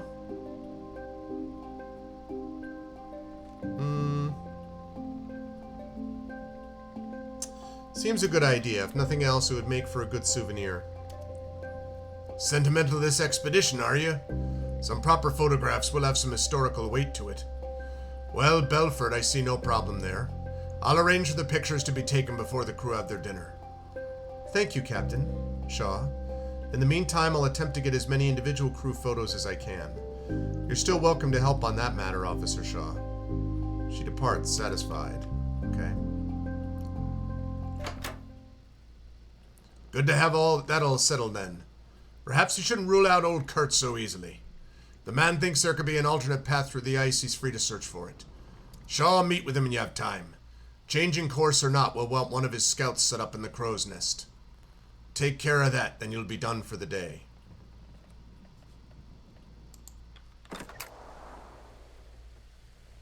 Okay, I can speak to the navigator. The rigging. Let me approach the sick young man, then I'm going to go over that. Seasick. You spot a youthful-looking man leaning over the side of the ship, his head slumped as he looks into the icy pool below. It appears he's been visited by a spot of seasickness. You okay? You speak out and the sickly man doesn't answer. He raises his head and turns to spot you, his eyes widening in shock as he does. A bespectacled young man, shaking with unease. He stares at you for a brief moment, a look of shame plastered upon his face. Sorry. Are you all right? Yes. Well, not really. I'm very sorry. The man turns around and hurriedly runs in the opposite direction, avoiding your gaze. Arthur Nutley. That guy is the most Nutley of any Arthur Nutleys I could imagine. Okay. While examining the rigging of the ship, your eyes notice a figure darting by, climbing on the ropes with ease. The figure lands on their feet before dusting themselves off. Their outfit denotes one of Kurt's scouting crew. Ah, no problems. She looks to you. And you are? Officer Shaw. Yourself? Flick. I'm one of Kurt's crew. Clue. Frick! I'm one of Kurt's crew. Don't worry about my safety. I know what I'm doing, trust me. Kurt doesn't just hire anyone. Well, he didn't hire me for no reason. Got the medals in gymnastics if you're worried about my credentials. Flick jumps up and returns to scaling the rigging of the ship. Soren Killiper. What an awesome name. I want to assign that person just so I can say that I assigned Soren Killiper. Hell to the yes, Soren Killiper. Send me up there. I'll get you a reading. The scientist eyes the man's cane and turns to you. I believe the navigator means you to send one of his scouts. The navigator clears his throat and taps his cane. Of course. If you find one of mine, they'll get us a reading rightly. Oh.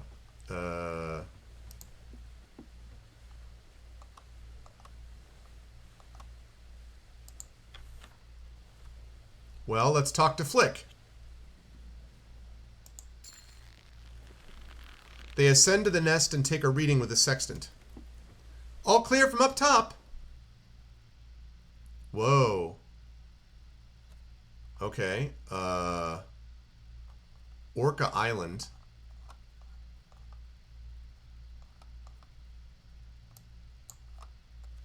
Alright. Viscount Island. Alright, so Orca Island. The last port you made where you picked up Kurt and the scouting team from. The last known location of the Viscount, your destination. Okay.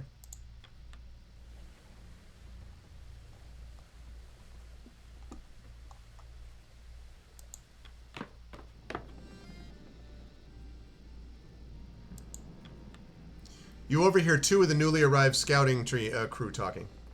A sextant. Very funny. Totally different dragon. Something only a landlubber, or a land dragon in this case, would say.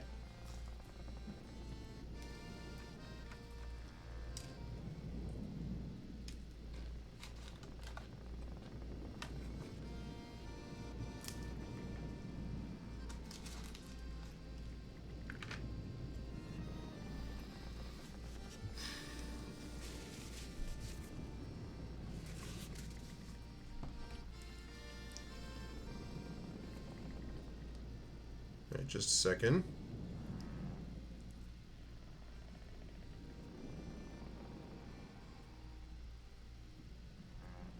There we go. Yorick the Third. Ah, Quilzy. Have any trouble settling in? Not too bad. I can't wait for a chance to sleep, though. A proper navigator never rests until their work is done. Of course, of course. I take it you had no issue settling in? Not at all. The crew were a funny lot. Old Kurt certainly caught their attention. Har, you think any of them would mistake Kurt and myself? I think you'd collapse from joy if they did. Har, perhaps. All right, we got Yorick Moore and Hadrian Quill.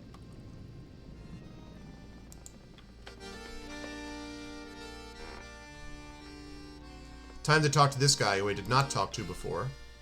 He spots you and ceases in his playing. Need something? Okay, this guy is the sadly recently departed Gordon Lightfoot. If you could read my mind, love, tale of thoughts could tell. You're Grimly, aren't you? The man grunts. Aye. Grimly Stoke. I'm the ship's carpenter. Nice accordion. Do you mind if I see? Grimly takes a step back as you approach. You can see from there. No touching. Ah, then you're Junior's brother. Junior? Oh, you're Shaw. Junior mentioned you. I was just speaking to him, too. I'm sure he talked your ear off, won't keep you from your work. Don't keep me from my break, because you are an incomparable turd. You are messing up my music vibe as I'm sitting here on this seat. I'm playing the wrong keys. We're on this ship that's doomed today, and I have to say that I just don't get it. We are driving through this ice, and it's not very nice, 'cause we just won't make it back. I did use incomparable turd in a song, Arudinel, and I'd do it again.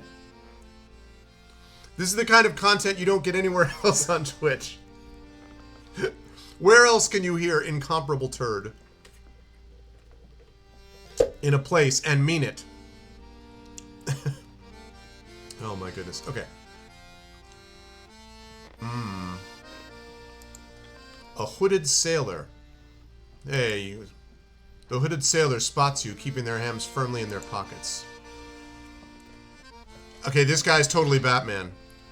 Not what it looks like, Officer Shaw. Plek, but call me Gnomes. Plek, but call me Gnomes? I'm not thieving anything. I will take you at your word. Expected you to interrogate me more. No worries. I was just setting up a practical joke. And what is this practical joke? Not going to spoil the surprise. It's not at your expense, if that's your concern. Have to get some enjoyment around here, don't you think? With their mysterious trap set, Gnome scurries off to the upper decks to return to work. Ah, Skylar Plek. Hey, Shaw, can you grab some tins from the pantry? It's nearly time for dinner. What's on the menu this week? Whoa, resource items may be spent here for interesting instant effects. Increasing food or changing the status of crew. I don't have any resource cards yet, so I guess not.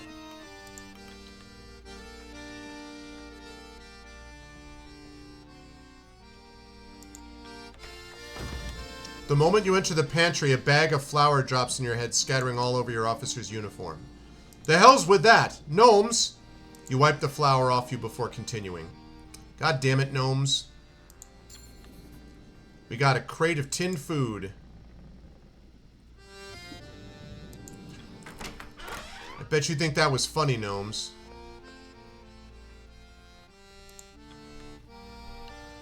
Alright.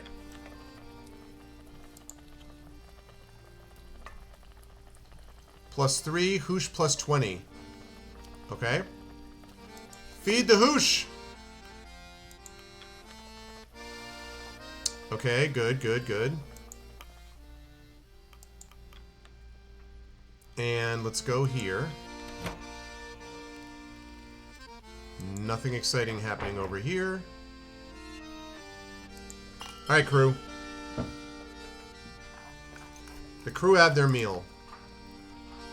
Ha! Shall we toast to the ice? Aye. The days get longer, but dinner. Dinner is fixed. It will see us through the long days and the darkest nights.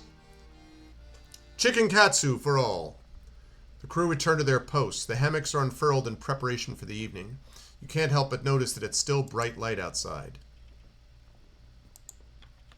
You notice 2 sailors passing by from the dinner table. An inebriated sailor on wobbling legs leaning on the shoulder of another. Ah, good times, good times. Need to learn to handle your drink, Tucker. Ah, but I'm fine. My mates can carry me, eh, Cavity? They can also drop you. Have 2 Johns carry you next time. Are you asleep? Shit. I love these names. Rafe Joom and Tolson Higgs. See, it's worth your while to get to know everyone, because then you have all this extra crew.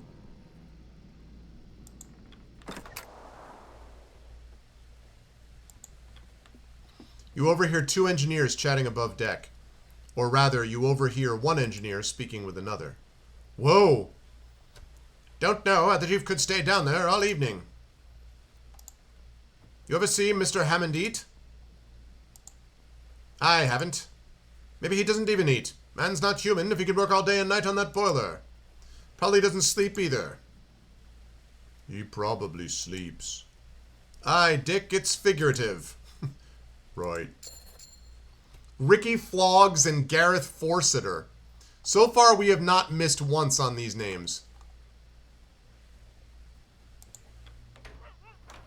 The forecastle, ah, yes. The dogs regard her with rapt attention as she paces between them, bowl in hand. The largest joins her side as you approach. Try some. You nearly burn your mouth in the hot broth. Surprisingly palatable. You feel yourself warming up. You seem to enjoy it. I'm afraid there's only so much. If you want more, it'll be among the dog's leftovers. Penguin, some blubber, fats and proteins, fastest way to hydrate them. Was there something you needed? Where did they come from? It's hard to tell the exact breeds at this point. They belong here more than we do. Unlike us, they need the ice. It cools them through their paws as they run. They'd overheat otherwise. Who's that beside you? This is Stanberry. What's up, Stanberry? Stanberry, bark! Strong animal. Very. They handle stress differently. Adapt quickly. There's plenty to be learned from them. You love these animals. They need me. And you'll need them. Yeah, buddy! Yeah, we petted the dog, chat. Okay. All that's left is to find the guy with the peg leg, and this game has everything you need. You can pet the dog.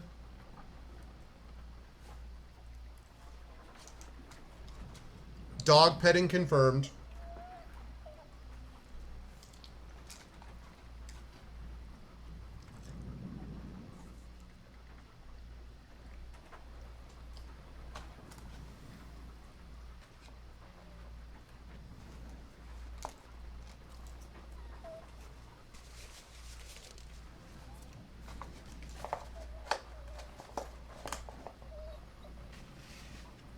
Okay.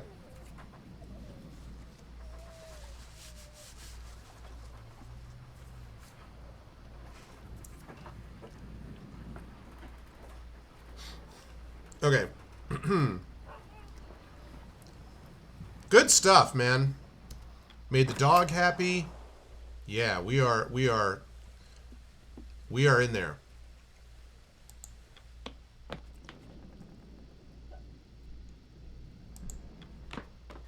Okay, just making sure.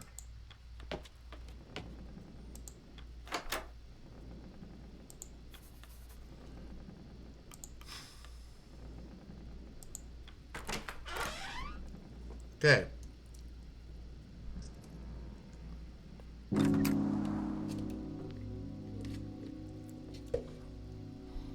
Okay, so fuel spend of the week. So we're down to 12 food, and we're down to 21 fuel, and we're down to 90 out of 100 morale. Still okay, I think. Another week passes. The temperance has finally entered the thick ice leads. The days grow ever brighter.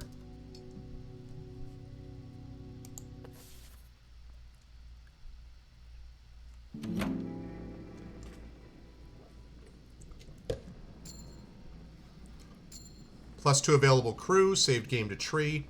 So we need food, and we need fuel.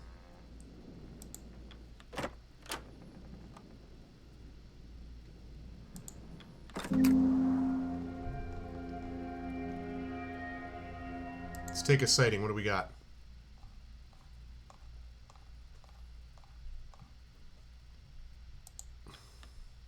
Right.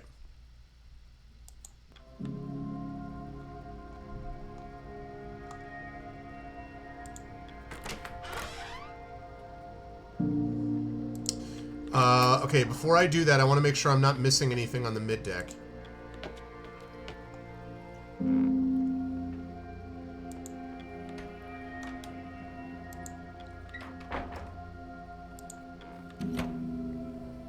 Okay. Alright, that's good.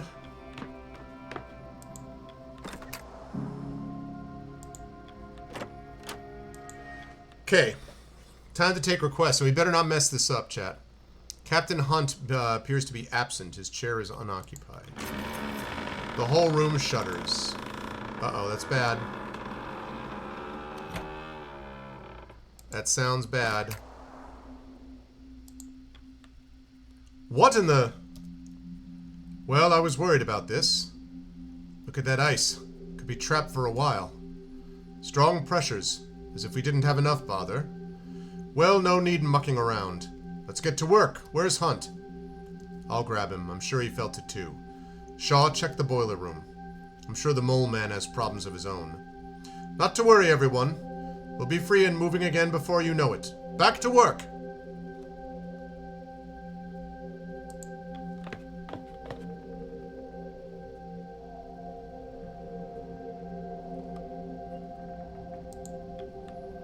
Officer Shaw, what happened? Ship's come to a stop. I almost flung my camera into the wall. We didn't hit anything, did we? Have you seen Hunt? Not since this morning. He was going to speak with Grimley about the lifeboats, last I heard. Alright, thanks.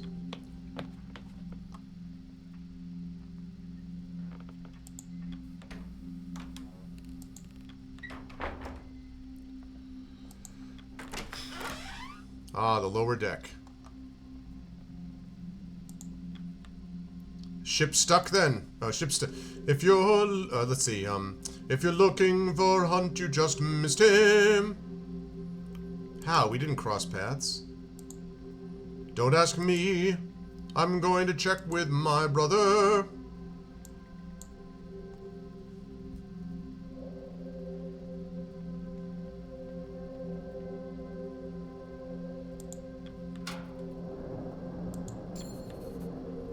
Sack of briquettes.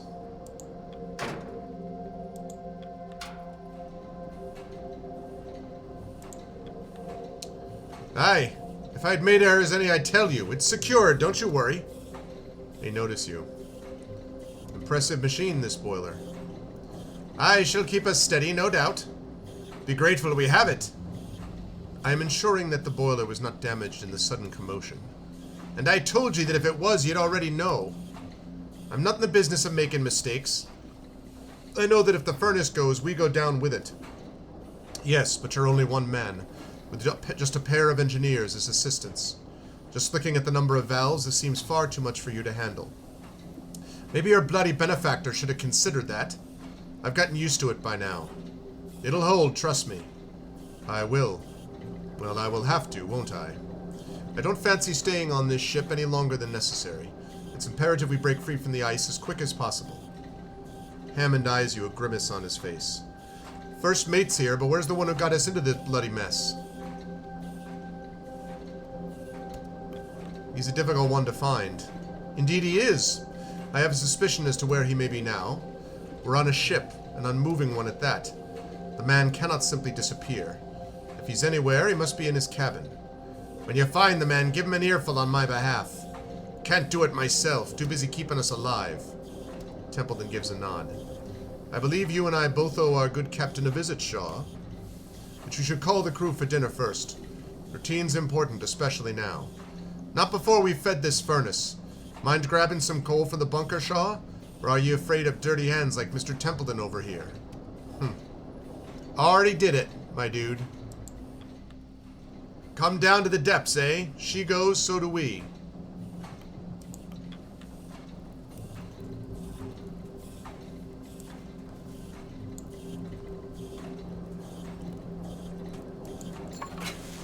Okay.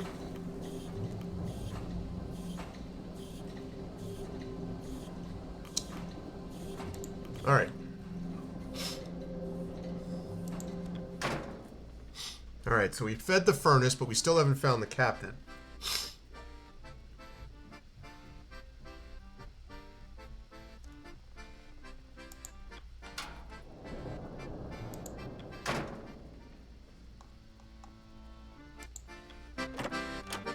You emerge mid-deck to find the crew readying themselves for dinner despite the ice. Some seem nervous, others as if nothing has changed at all.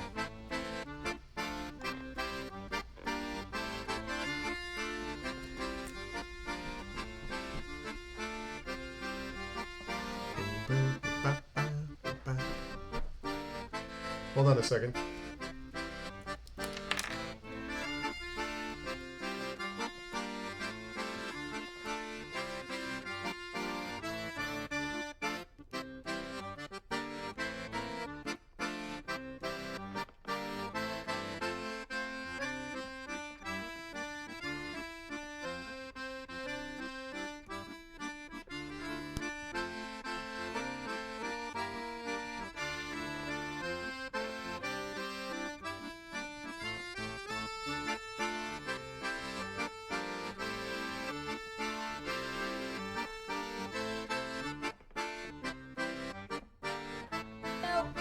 Okay, so here we go, chat.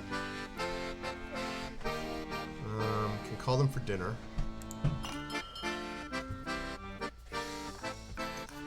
Crew have their meal. The dinner is shared. Crew returns to their post. The hammocks are unfurled in preparation for the evening. Can't help but notice it's still bright light outside. I'm gonna go see if there's. You didn't see him either? He didn't pass by, but his cabin door was locked when I checked. Slippery bastard. What are you thinking, Hunt? I wonder if Hunt is not going to be there and it's going to be up to me to make all the calls. Caleb, I'm gonna go refill our waters. You wanna stay here or come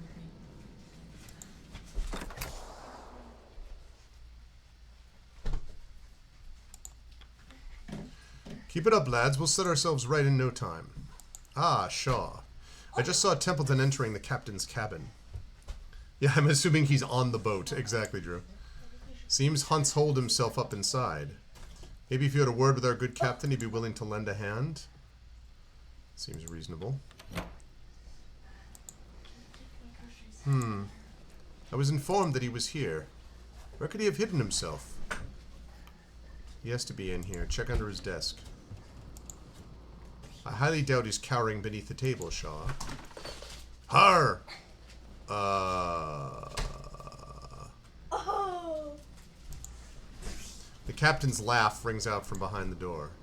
The captain watches you both, his head swaying as he chuckles to himself. Oh, tremendous. You're a surprisingly difficult man to get a hold of, Hunt, seeing that this is your ship. Ha, I know it well. Hunt's eyes turn to you. I believe you two are already acquainted. How long have you been drinking? I don't suppose you care to join? Hunt shakes his hip flask as he holds it out, whiskey sloshing and spilling from the top. And what of you, Shaw? I can't tempt you with some sweet nectar? I'm fine. You'll be more than fine with a drink in you. Ah, well, your loss. You intend to offer drinks at a time like this? This ship, your ship, is trapped in the ice. It's my ship now, is it? And what do you expect me to do? Get the shovels out? Yeah, I'm sure Templeton is the guy who's the actual benefactor. What do you mean? This isn't your ship? Bought at an auction. Not by myself. Imagine that. Captain of a private vessel and I don't even own it. Pathetic. Mr. Hunt. Captain. If you're not fit to stand, then you should retire for the night. Shaw will stand in your stead, and we can continue in the morning. And abandon my duty? No captain who'd do that is a fit captain, wouldn't you agree? Well, not you, Shaw, isn't that right? What do you think makes for a good leader? Sobriety for a start. Making the difficult choices. Choices nobody else wants to make. Do you think you can live with yourself? They all act like the choice is the difficult part. The choice is easy, Shaw, instinctual. It's not being able to sleep after. That's what they never prepare you for. But I'm serious, Shaw. To you, what makes a good leader? We don't have the time for... In a word, then. What makes a leader? Understanding. Understanding? Explain.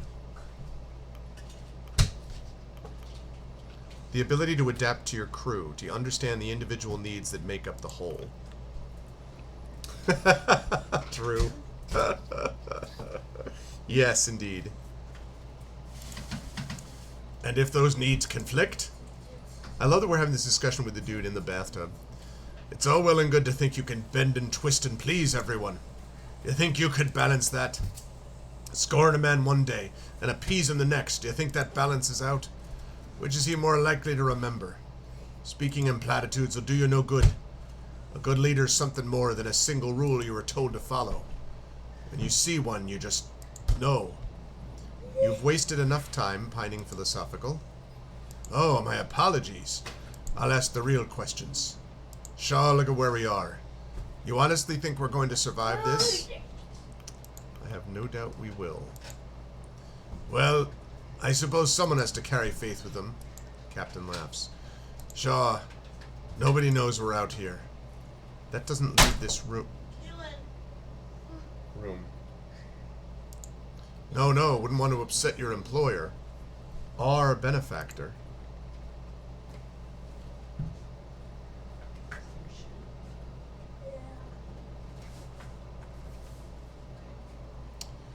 We all want to be paid for this, don't we?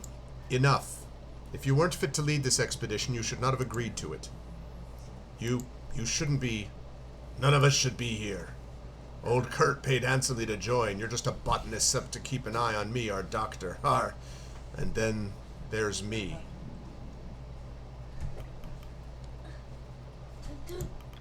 What of you? Hunt laughs to himself, his head dropping low. Templeton opens the door. The captain needs his rest. We'll discuss this once he's of sound mind. Let's see. Let him speak, Templeton. I wish to know more. It's all right, Robin. Go on now, Shaw. I'll be all right here. What? Appears to have fallen asleep. Great.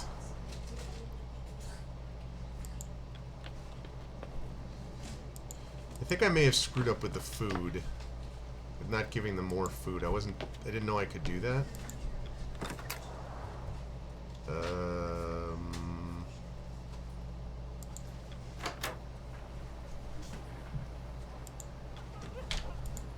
Rub its chin. Rub its belly. Scratch its head.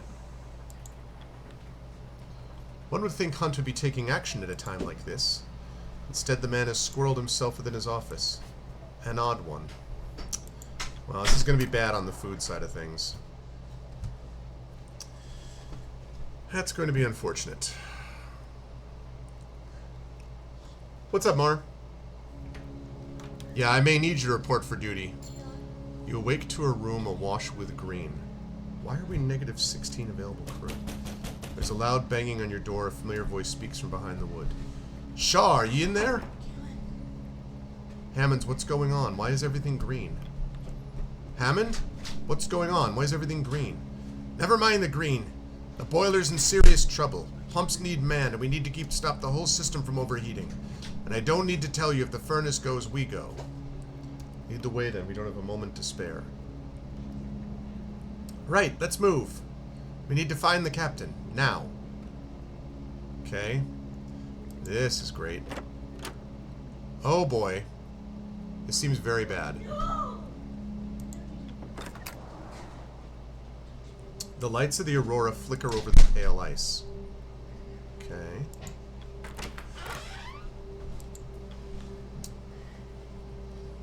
Nothing. Visibly perturbed, he takes a moment to compose himself. Even the tub is empty. Why'd you expect him to be in the tub? Not important.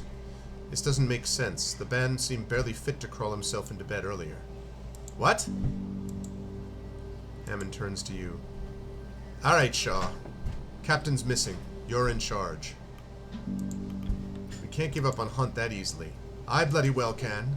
He missed his chance to take the reins. Yes, indeed. The crew are no doubt waking at this moment. They're no doubt scared, confused. It's your duty to keep them calm, to maintain order. Hammond glares at Templeton. It's Shaw's job to get down to the boiler room now. We've already wasted enough time looking for that bastard Hunt. If you storm down to that room, all you'll be doing is inciting a panic. We need to calm the fears of the crew, maintain an air of focus. Lie to them as the ship goes down? Not at all. Instead, to assure them we know how to remedy this matter. You do know how to remedy this matter, Mr. Hammond? Aye. We need to be quick. I don't have time to worry about some stupid sailor's feelings. We've got a bloody ship to save. Well, it's as you said. Officer Shaw is in charge. The decision is yours. Oh, jeez.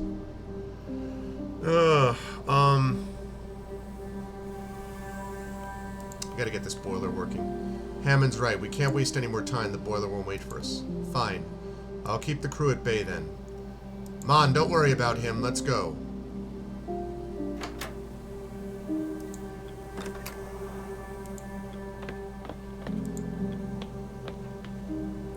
As more of the crew notice you and Hammond descending below, the whispers begin. Soon the crew pick up the pace, walking directionless with hurried footsteps. Kurt approaches. Boiler trouble, I take it? I'll lend a hand. Not when you're walking with that cane, you're not. I have enough strength to go tell the crew to hit the lower decks, as many as possible. Let's go, Shaw. Time to save this blasted ship.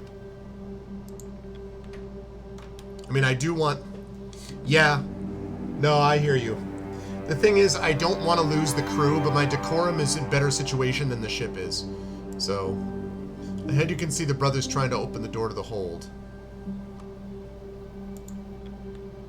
Trying to get in? Same, door stuck. Pull harder, you bastards, we need to get in there. Can you help us? The metal door unsticks. Grimly looks to you before darting off into the dark. Where's that bloody idiot running off to? Sound the alarm. Bloody hells. Let's get moving. You enter the boiler room. As you enter, Hammond's engineering team are hard at work. The larger the two engineers lose grip of their valve as steam begins to shoot out, causing Hammond to dash forward. Watch it!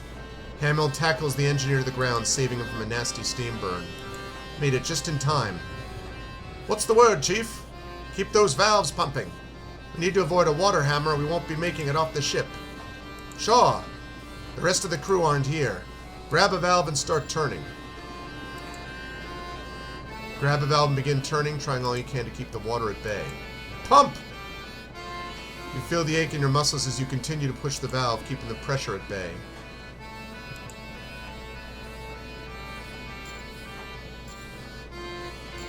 The furnace rumbles and sputters, hemorrhaging fuel.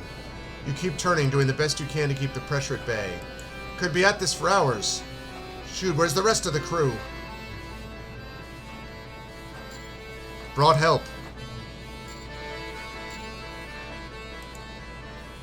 Get me coal and turn those valves.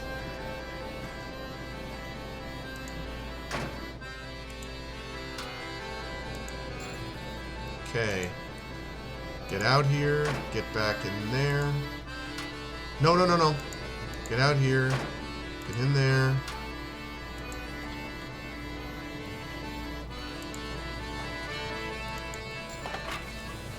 Feed the furnace.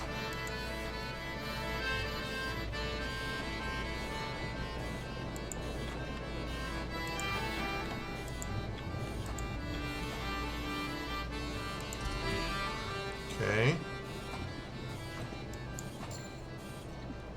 They grab the valve.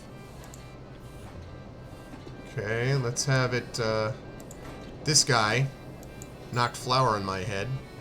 They grab the valve. Enough hands working the boiler, you give me to fight back the potential water hammer. Someone's gonna have to hold the furnace in place.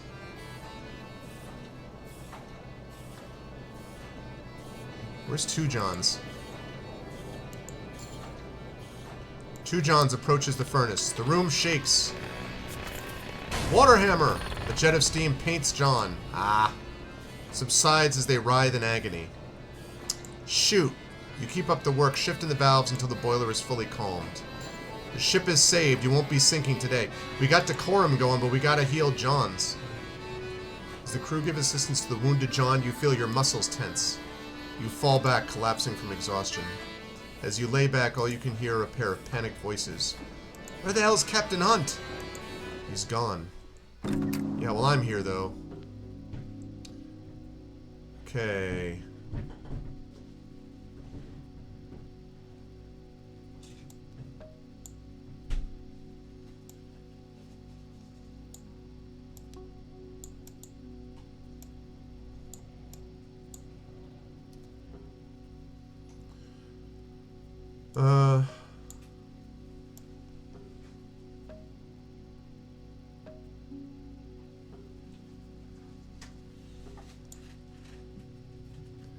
I don't think I can afford to lose all this decorum. Indeed, Stalio, that is the case. How you doing? So I wonder what this means. Does this mean that if I put any food rations into it, I have decorum, but I can't afford to do that because I don't have any food? Like, I don't really know.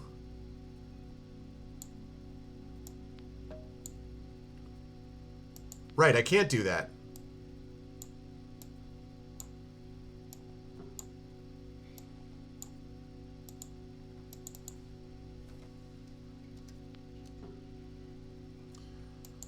Well, that's unfortunate. Lost a lot of decorum. Temperance is saved from sinking. The Aurora passes. We need fuel and food. Big time. Week 4. 1 week at Temperance Camp. You're alone in the captain's cabin. Out across deck can be heard the commotion of the crew. Word is spread quickly that Captain Hunt is missing. Templeton slips in through the door. Shaw. What is it, Templeton? Hunt is still missing.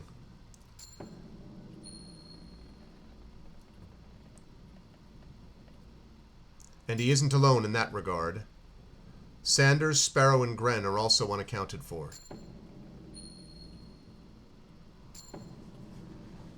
Man, we lost these people. Darn it. As is a sizable food and fuel supply in one of the larger lifeboats. Shaw, you and I are not naive. It seems quite clear what has happened here. Yes, but why would Hunt abandon us? That's a question I cannot answer. I doubt we'll ever know at this stage. The former captain is no longer with us. You understand what that means, Shaw? I would care for you to enlighten me. A new captain must be selected by the crew. As first mate, you have the most clear argument to take that role. how do I argue for that role? Your presence in the face of Hunt's absence is an argument in itself. They will hold a vote as soon as possible. That carpenter Grimley, he's still loyal to Hunt, and many of the sailors will follow his vote, if not all. Though I can assure you of the vote of myself and my scientists. Kurt and his crew are like to support you as well. I'm unsure where the engineers will side. They're likely loyal to their pay. John is still recovering from their steam burns, which may end up working to our favor. And the civilians are a mystery.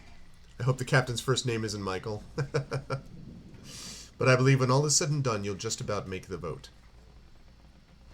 Clearly given this a lot of thought. I don't trust Templeton, by the way, at all. Of course. It's vital to remain aware of Kalen sitting right next to me. It's vital to remain aware of the crew's limited intention. They're waiting outside, Shaw. They're scared. They don't know where to turn. You and I both understand the importance of maintaining decorum. Though times seem dire, remember. Blue skies are gonna cheer up, put on a happy face. No. There's a rescue ship on its way. Even if the Temperance falls, we still have a potential escape. 35 weeks. Oh my goodness, 35 weeks. We don't have enough food and fuel now. The ship will arrive at Viscount Island in 35 weeks from now. We should focus on surviving that long. That's all we need to do, Captain. I understand. We can hold out for that long. Indeed, that's all we need. Another 35 weeks, Captain. Keep it in mind. Here, you should have this. Templeton presents you with a fancy-looking hat. Hunt's hat. He left it behind in his cabin. That tells us what we need, doesn't it? Commotion outside grows. I choose to willfully observe reality. I suggest you do the same, Captain. You don't think decor will help here? Scientist refrains for a moment. I think it's best we declare that the captain and the missing crew are dead. There's no need for us to complicate things any further. I won't lie to them, Templeton. Leaders lie, get used to it. The crew are waiting for you on deck.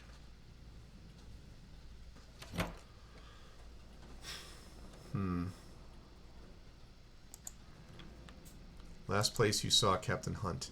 There's still drops of whiskey frozen. Hunt's ledger is gone.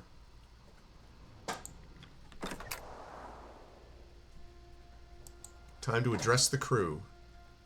The hushed voices become more distinct as you make your way back out into the open air. You notice the absence of John.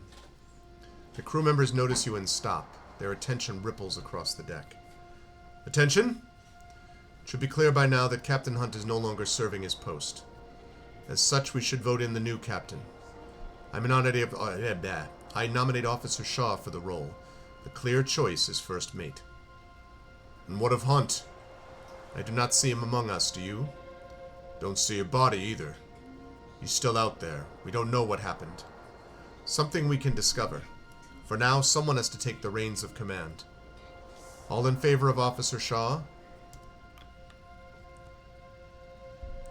John votes for me. Oh, he abstained, okay. Templeton votes for me, 1-1. All the scientists, 4-1. Yeah, Nutley votes for me, good guy, 5-1. Kurt Darling votes for me, 6-1, as his crew, 9-1. Grimley is gonna vote for Hunt, 9-4. Come on, Junior Stoke. Ah, man. Uh-oh, 9-9. Clive Hammond is gonna abstain. 9-4. Abstain, 9-5. She should have voted for me. Kasha votes for me, 10-9-5. That is not a ringing endorsement, people. Wow. You've been confirmed as the captain of the expedition. Barely. Yeah, I know, Dragon. You were upset that there was no tie this time. Exactly. Well, the ayes have it. Shaw shall be acting captain from this point forward. Acting in Captain Hunt's stead?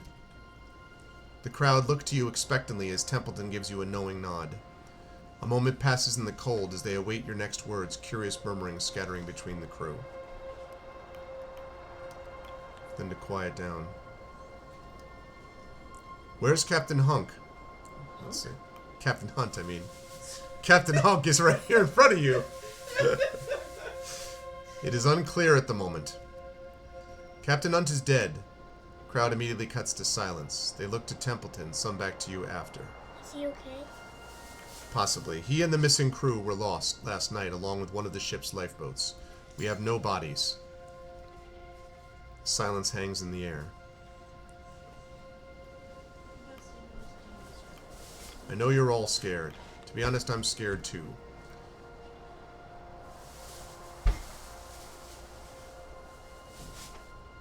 How are we supposed to survive out here? Is help coming? What about our pay? Will we still be paid? We'll have to rely on each other out here. That guy has his priorities straight. Will I get paid? Oof. I can't breathe. Can't afford to stand at each other's throats. Divided we are weak, but together we are stronger than the elements.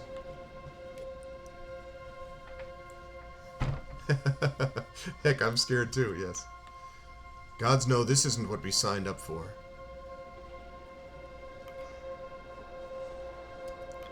But stick with me and I'll see us through. What of those lost, Captain? A memorial service will be held once the ship is freed from the ice. Understood. Well, you heard the captain. Get to it. The crowd dissipates, returning to their roles aboard the ship. You pass Templeton. He nods.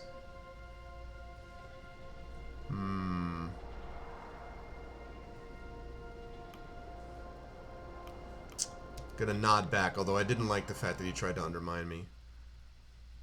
What does that mean? Means that he tried to disagree with me. I'm the captain. The captain of this in this game, the captain's been lost, so I'm the captain now, and I have to try to keep them alive. Because this ship is stuck in the ice.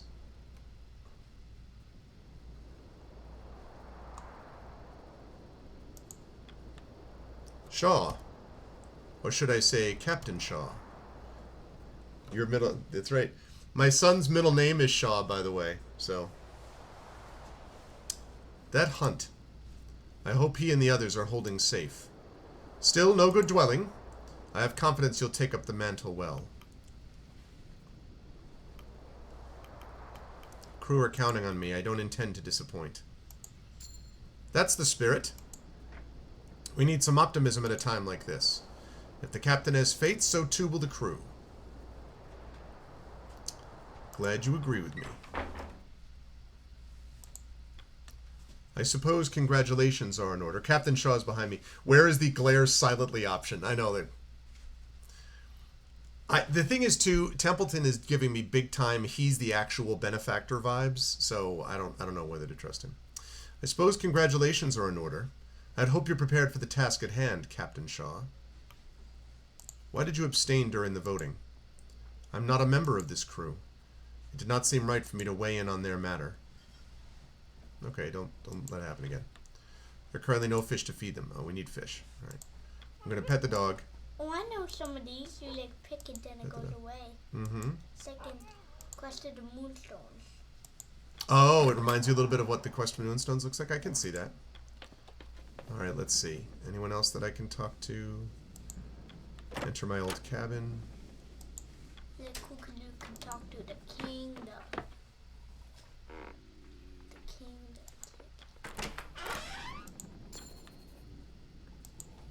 Okay, crate of tins.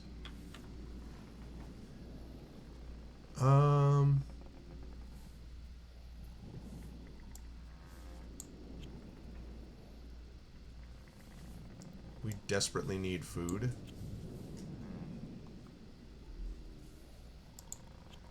Okay. All right.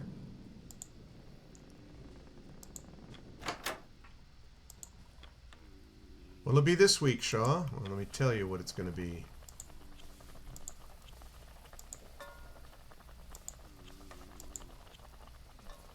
Okay. Let's go. Alright, we need some food. And we need fuel. So, we're going to go... not to the pantry. We're going to go down... the lower deck. What the heck is the red room? Alright, worry about that later.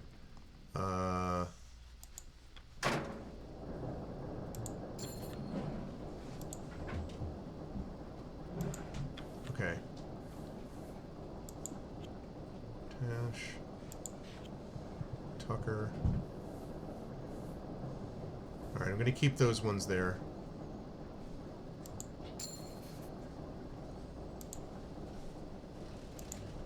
Alright, that gives me 3 sacks of coal.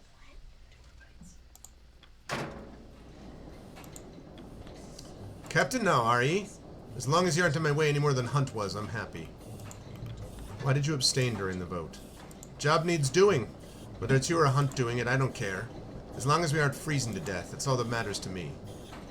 It's not really answering my question, but... Okay. Time to feed the furnace. Keep her lit, Captain. Okay. Feed the furnace.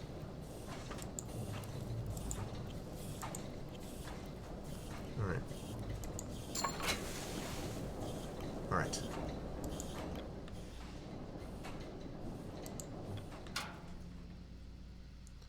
Okay, and then I need to go to the doctors because the guy...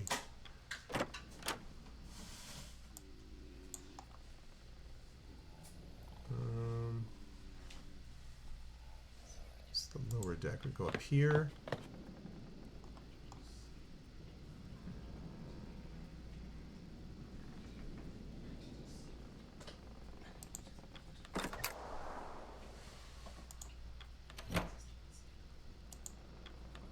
There should be no hesitation, Shaw. You are the captain now, and you must carry that authority instantly. Whoops, I missed that. What is the, Kodak Easy Share? Hey, what's up, Shadow Mage? What leather stew? You found a Kodak Easy Share C190. It's probably as old as Little Art. Wow. That's been around for a while then. Kodak Easy Share C190. It's like a camera, Wow. That's your own camera. but like an old school. It's pretty yeah. cool. Does it have any stuff on it? Little Arv wants to know if it has anything on it, Arudno. Like photos. As in, like, photos.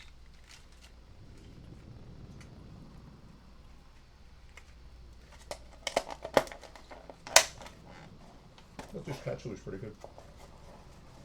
Why me? No, I just pay attention. He says he doesn't think so. Not sure that he can check anymore. Darn. It's best that we carry out the daily routine as normal. Show that you are capable in the role. We should take the day's requests immediately before seeing to our resources. Well, I already saw to our resources because I'm that kind of captain, Templeton.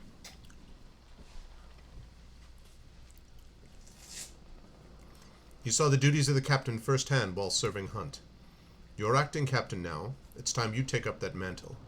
A line is already forming at the door. No surprise given the circumstances. Take them as you may, Captain. Alright, what do we got?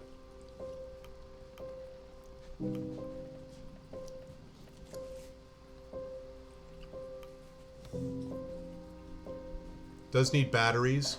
Had 4 megabytes on board. It has an SD slot too that's empty. Huh. Exactly, Stelia. Yeah, Templeton, if that is your real name.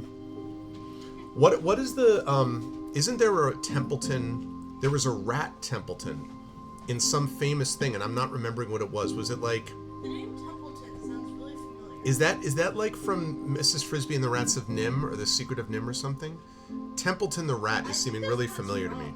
Yeah, that sounds really familiar. Know what it's from? That you. Mm-mm. No, I'm like looking around. Templeton is the guy who's sort of working with me. Oh, Charlotte's Web. Oh my goodness, how could I forget that? What is Charlotte's Web? It's a book it's a wonderful book that I am going to read you. In fact, I have to read that to you fairly soon. Yeah, Charlotte's Web. I can't believe I forgot that. Oh my goodness. Some pig. Then why look guessing? Guessing what? What do you mean? Look guessing all these things. Oh, I'm going to decide, I'm going to pick, what? One of these pushes. Oh, Yeah. cool. Shaw, the ice looks unbudging, doesn't it? It would seem that way, yes. Crew seem to think so.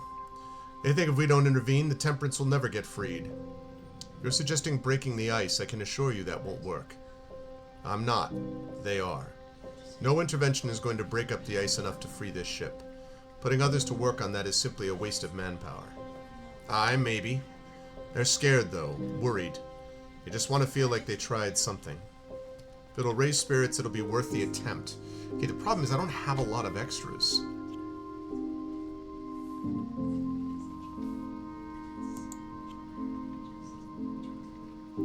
I need 3.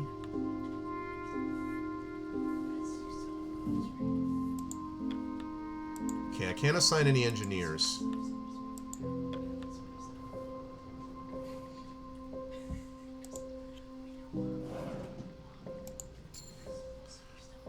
Okay. Agreed. Okay, +9 decorum. Lost Richard Templeton's loyalty. I don't care about Templeton, whatever. I'll see you for dinner, Shaw. Don't forget the hooshpot needs fed. I already took care of it, my dude. Okay, Hammond next. Yeah, I know.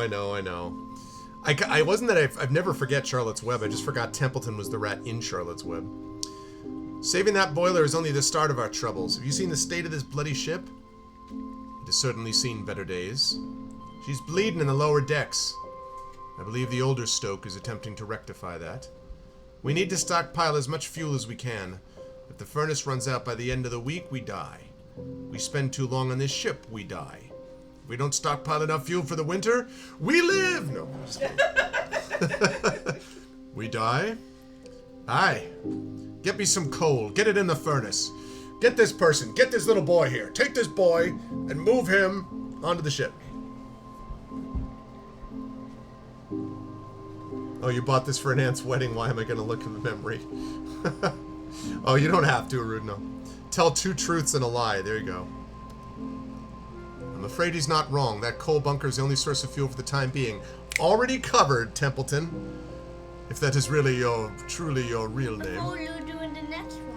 Until we can procure alternatives, we should assign crew to shoveling wherever possible. Already ahead of the game, Templeton. Alright, Kurt and Cordell. Gosh, Templeton, stay with the program. What's up, Mr. Void Dragon? They told me we'd have a dance party, not death. The recruitment poster lied. Actually, the recruitment poster did not lie. The recruitment poster said, low wages, little chance of return. It was very clear about everything. Is that what I would've said? Yeah.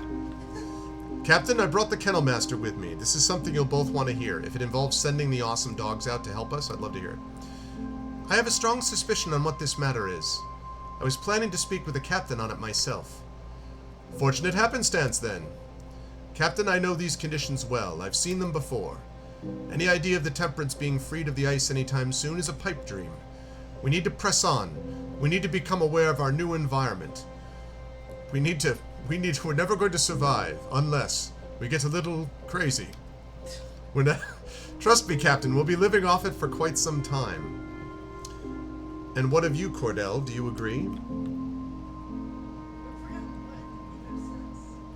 Hang on a second here.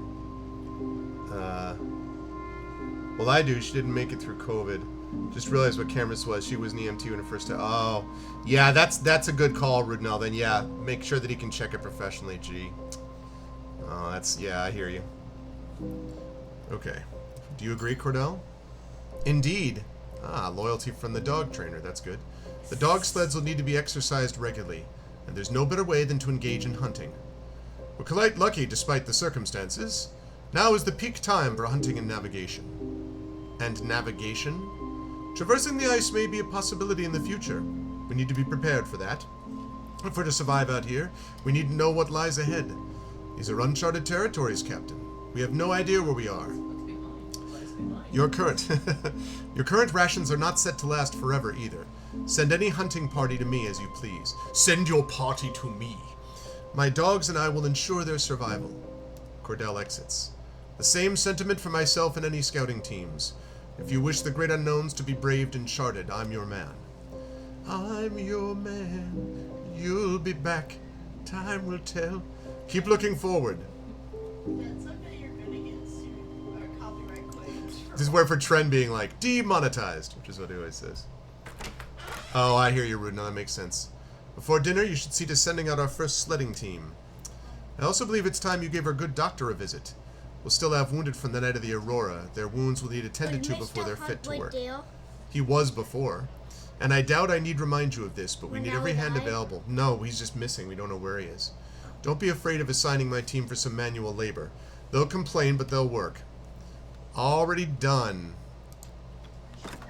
Already done, my dude. You did seem familiar. I finally placed you. You have you? Yes, I remember seeing you compete. Soren Kiliper, you were quite the gymnast. I'm surprised to see you in this line of work. There you were on American Ninja Warrior Jr., jumping over place to place, going from spot to spot. I can't believe it. Not too many gymnasts carry long careers. I mean, except for Mini-Arv. Mini-Arv carries an incredibly long career. You did quite well when I saw you at the Summer Games. I recall you placed. I don't recall winning. She didn't say you won, she said you placed. Listen, I'm telling you. Okay. stop mansplaining. How do I send... Okay, how do I send a team out? Dogs unite. Doctor first. Oh, wait, I'll go back. Tucker. Shaw. Or I should say Captain, right? I thought your name sounded familiar. I sailed the merchant lines as well. Think we served on the same ship a couple of times.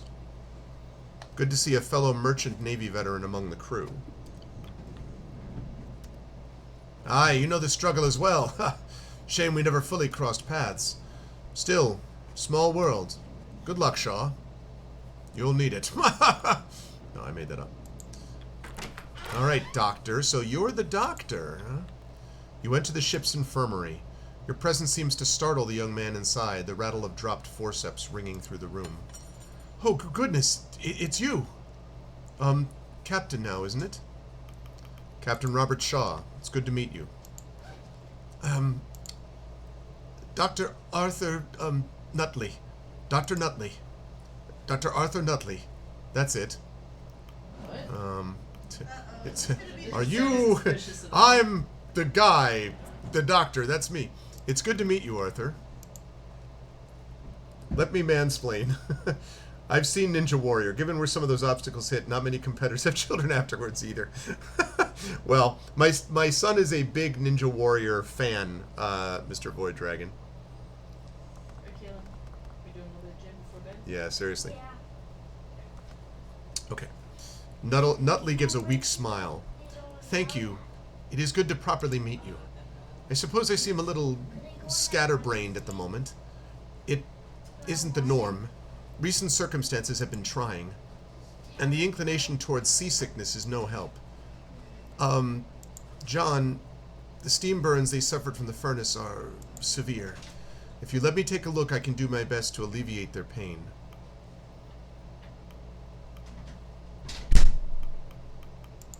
Is there nothing more you can do? I'm trying. I wish there was, but there's no cure for these kinds of injuries. Whoop. Afraid this is the extent. At this point, all we can do is wait. Nutley lets out a nervous cough. Captain Hunt, do you think he may still be out there? Did you know Hunt well? Not at all. Rather, he knew my... It's not important. Apologies, I'm rambling. I suppose you wanted an update on the crew. They seem to be faring well, all things considered. I suppose you could say that. Mostly scrapes and scuffs. As for the dogs, you're better asking... well... the kennel master. You mean Cordell? Yes, Cordell. I haven't taken well to the dogs. I'm unsure how to carry myself amidst most people, and animals are more quick to judge. And Cordell herself is harsher still. But you can rely on me for any human medical issues. Is everything, good? I mean, is someone coming to rescue us? I won't lie, we're in a difficult situation here. I'm going to need your help. Then you can count on my help. Okay, good. I got his loyalty back. Is there anything I can do for the crew?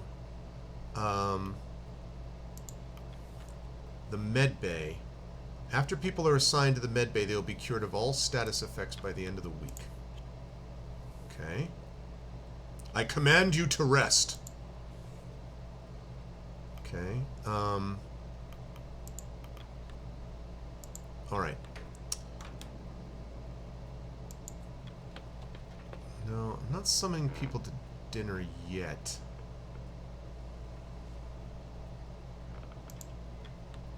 Officer, Captain Shaw. I suppose I should get used to calling you that.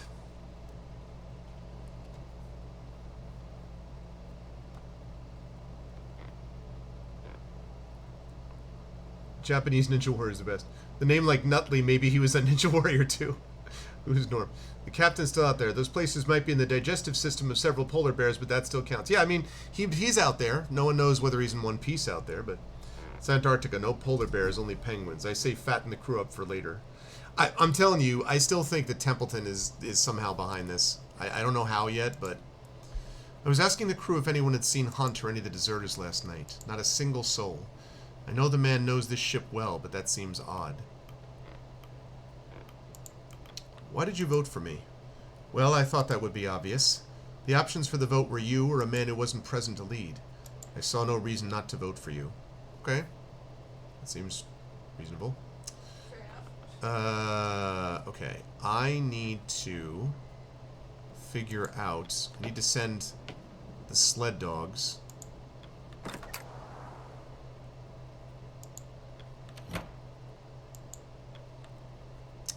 I don't... How do I send the penguins ate the polar bears for anyone got there? You'll find out where One Piece is. I'm trying to figure out how to actually send the sled dogs on a mission. Like, I'd love to do that. I just don't know how to do that. Do you know where her space is? Yeah, I just went to it. I think maybe you have to talk to her again. Can't. I tried.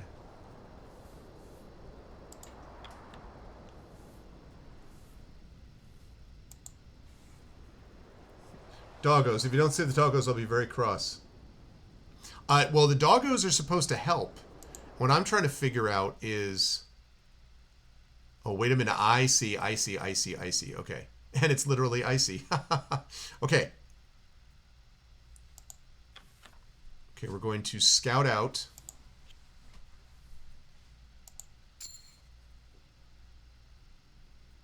Ah, we can hunt. Okay, who are we going to send on the hunt? One of the... No.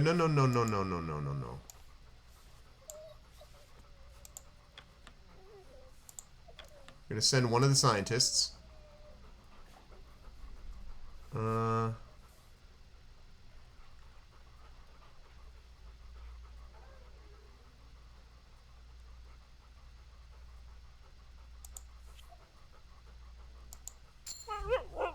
Okay. Mark down to hunt for the week. Okay. Then to the east, what do we got? Hunt as well.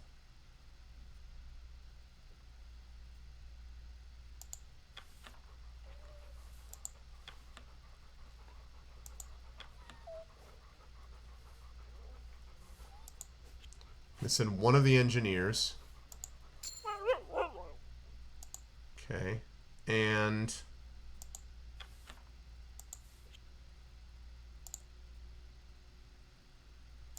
What? Why can't I do that? Can I do this? I guess, oh, because we don't have enough dogs. Okay. All right. Well, that's fine. We have a couple of people out. Here's hoping that's going to do the job.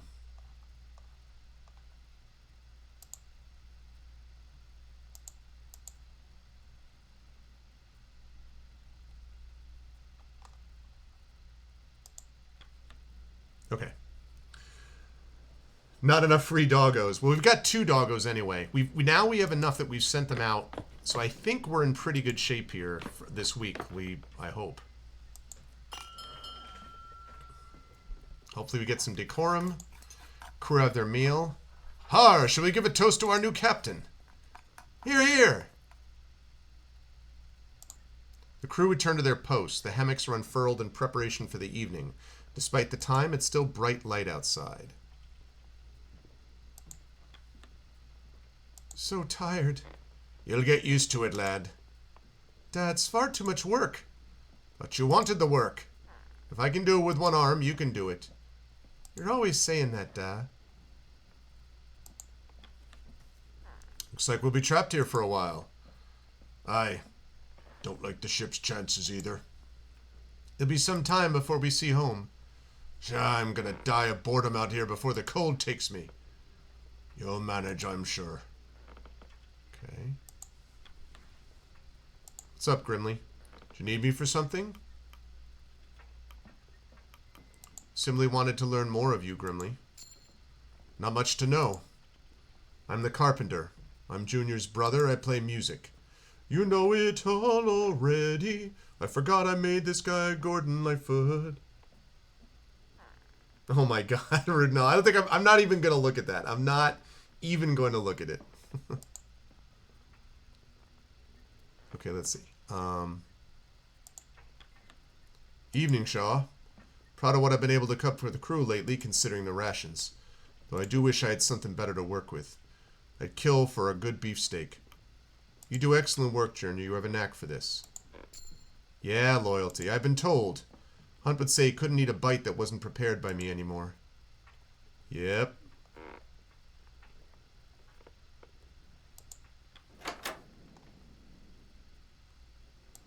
Okay.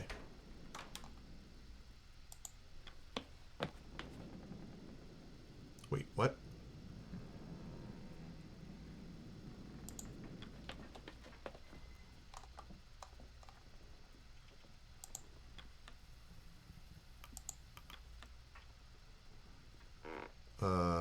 Didn't I already do that?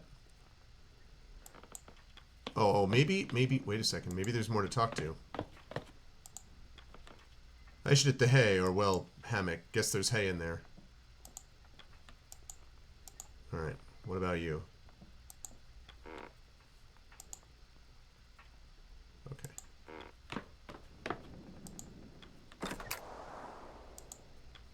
Okay.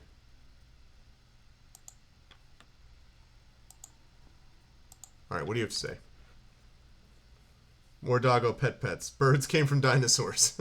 Captain Shaw, I presume you're here to see the dogs? Yes. How are they faring?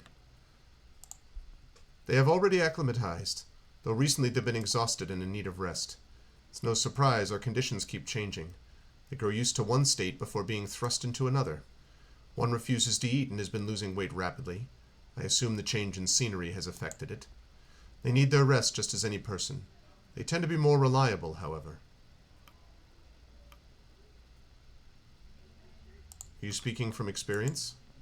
With people or with dogs? Regardless, I will say it's a matter of both. Captain Shaw, you recall my conditions with Hunt, do you not? Like it was yesterday? My demand was that I work here, with the dogs.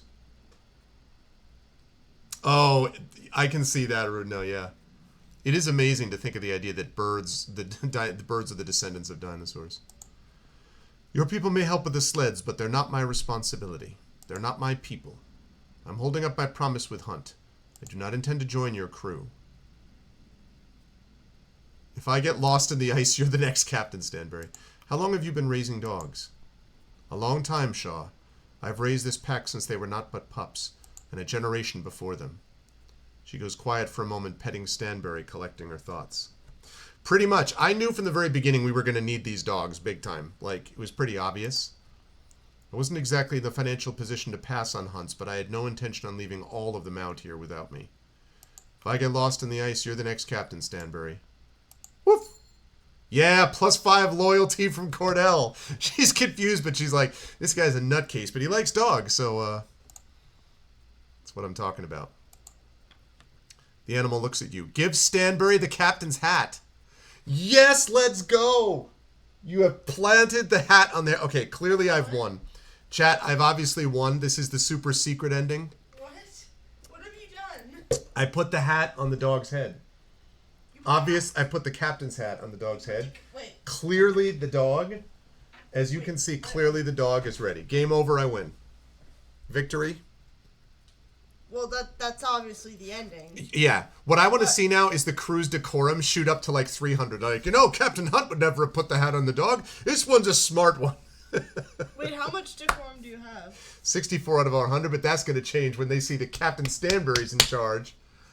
I mean, why else would you play the game? Yeah, like, I mean, clearly You we've know won. what? When people, you know how people do those joke categories of speedruns, like trying to get like wool percent in, like Minecraft. If anyone speedruns this game, this needs to be a speedrun. No, hear me out. It's called dog hat percent. Yeah, dog hat, Yeah. dog hat percentage. Yeah, This is so to you're trying earn, get Chad. To get the hat on the dog Yeah. as soon as possible. No, this is obviously the run. There actually is dog percent in Super Mario Odyssey. They become excited before tearing the hat to pieces. Stanbury. What? Well, but Stanbury. Did you just lose? Okay, so maybe I lost the captain's hat, but I gained Captain Stanbury. Did you just lose, like... Never what were mind. those negatives? Don't worry about it. What were those negatives? I lost some loyalty from one of the guys Why? because I don't have the hat now. Crew member will be cured of their malnourishment. Crew members will be cured of their freezing. Sigh. Well, the game sucks. Who plays this game? That game's cringe. The fact that it punished you. That game's a bad game now. That's bad game design. Yeah. It was totally worth it. Yeah, everyone in chat agrees it was worth it. I mean, that's totally worth it. clearly. All right. Mr. Kloss and Mrs. Kloss return from hunting with 2 Adelie penguins. Dick returns from hunting with 1 crab-eater seals. Dogs are rest available to be sent out. Another week on the ice. The ship holds barely. 2 Johns was cured of their wounds. Let's go, Chad. We're all coming up Millhouse. We just need food and some more fuel, but we got peoples. I feel like the karma that has been gained through the putting the hat placement on the dog is worth it. Just, I mean... Yeah, I mean, like, listen, I've already, proven all of this, so...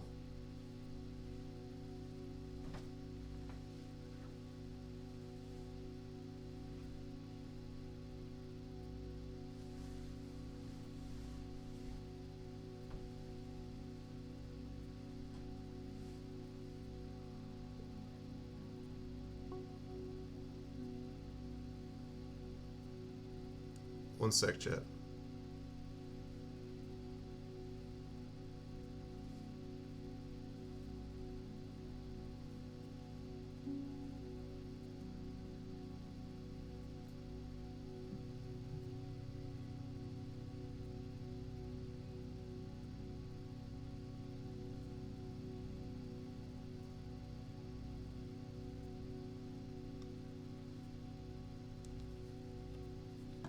Can we just replace the crew with dogs? I know, it's a good point. All right, chat. So we got about another, I would say, 10 minutes here. We're going to go through a little bit more of the week before we come to a close. This is interesting, though. 2 weeks of Temperance Camp. Plus 12 available dogs. Saved game to tree.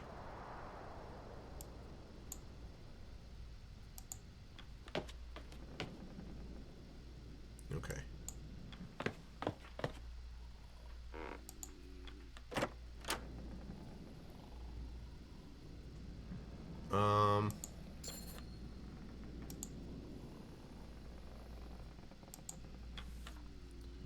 Okay, we're going to assign...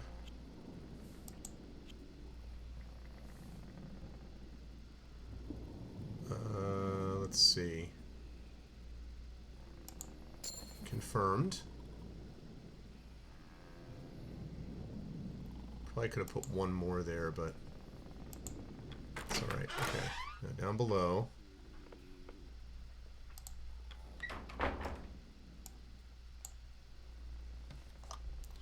Alright, we're going to go into the boiler. Go in here.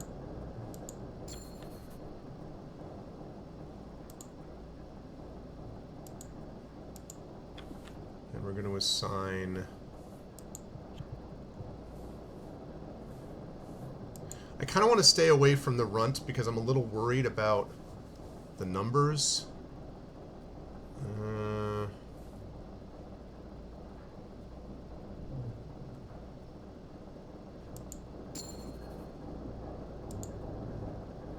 Okay.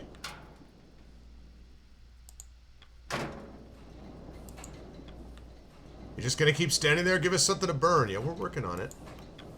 Working on it, my dude.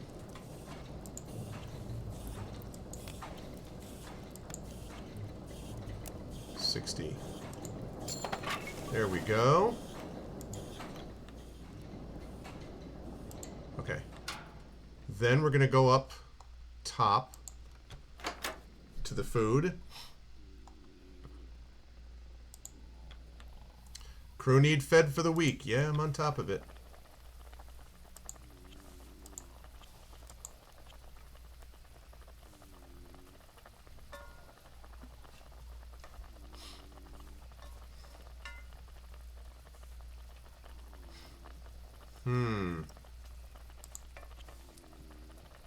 Plus 66. So that's 83 out of 100. That's pretty good. Okay.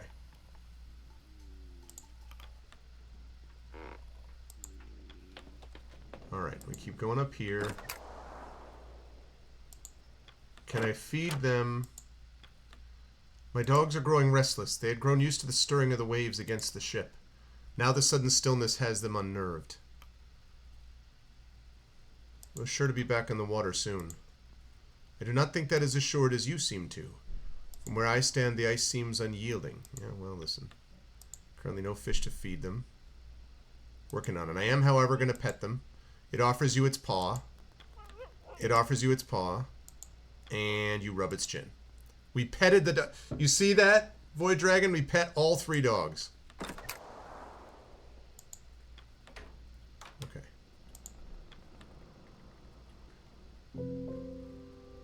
Ooh, we got a bunch of people. We got Junior, we got Kasha, Mr. Gloss. Let's start with Junior. I'm going with these guys because they didn't vote for me, and I'm trying to get them back on my side as best I can. Shaw, Templeton. Word back from the attempts at freeing the ship. Is such a report necessary? Well, as you can see, we're not moving. Crew kept at it for a week, but now we're calling it a day. A waste of time and resources, then, as expected.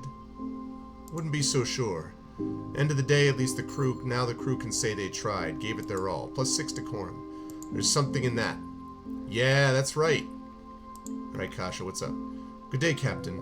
Well, good as can be under the circumstances. Good day to you as well, Kasha. Yeah, plus 5 loyalty. I'll be sure to spare you any more obligatory small talk from here. Balls, Dragons, Doggo, Heresy. When in doubt, blackmail. Exactly. In truth, there is something I've been meaning to ask of you. It's a matter I brought up with Captain Hunt, though he was less receptive. I'm not merely interested in the story of this expedition. I'm interested in the story of the people on this expedition. When the crew of the Downtime, I'd request that I be allowed to conduct interviews with them. I'd like to know more about them. Maybe learn about what happened to Hunt. I see no issue there. Conduct an interview as you please. Thank you, Captain. You won't regret it. I'll mark anything useful I discover in the crew manifest. Send them to the Red Room on the lower deck when you can. Okay, I'll do that. Word around the crew is we might end up having to move to the ice. If we can't free the... Oh wait, this is the Batman guy. If we can't free the Temperance anyway. It would be wise to gather what we want to take off ship with us if we do. Indeed, we'll need to prepare for what could be the inevitable. Aye. Most of the tools are in the lower deck storerooms. Metal doors need some work to open, but it's worth what's inside. Okay. Captain Shaw, Mr. Templeton. It would appear that some of the crew have taken an interest in the transmission radios we have on hand. It's likely many of their first time seeing this technology. I know. I was thinking the same thing, Stalio. And they have odd ideas of what they're capable of. They believe another ship may pick us up if we monitor them. Ridiculous. We do not have the range to pick up another, not out here. I said as much, but Mr. Turner was adamant we spend the night monitoring them regardless. Even sent me to run the concept by you, Captain. It's worth the attempt, even if it's just to assure the crew. Let's put 2 scientists on that. Oh, it has to be 3. All right.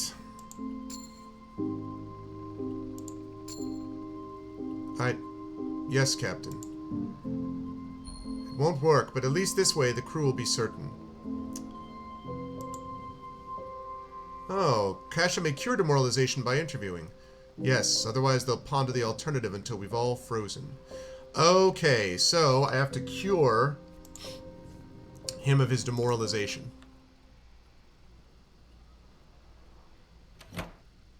I'll do that in just a second.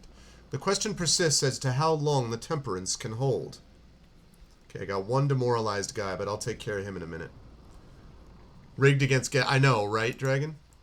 Will we be able to wait out the ice? If there's no change by next week, abandoning the ship may be considered. We will see. Ah, feel that air. Nothing better than a cold wind to keep you awake. You're an odd duck, Yorick III. How many hours of sleep do you get a night? Well, on second thought, better not hearing it. I already know it isn't enough. Okay, we're going to come back to that. So, I want to go down to the red room.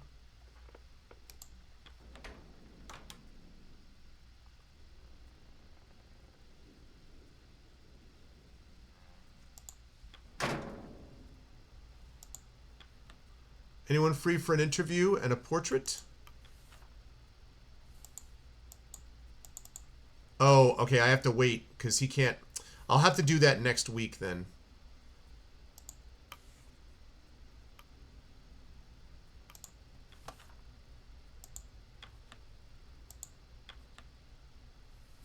Let's interview the runt.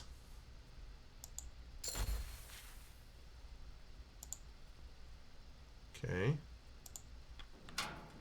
Let's see.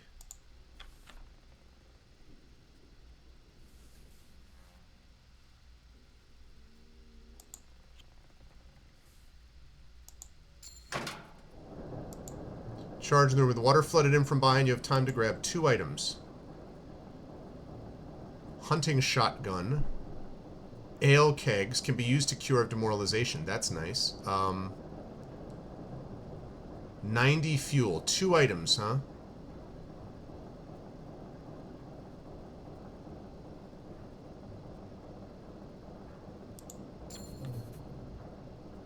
Enough time to grab 1 more item. The ale kegs is useful, but I don't have a ton of those right now. I can get fuel from there.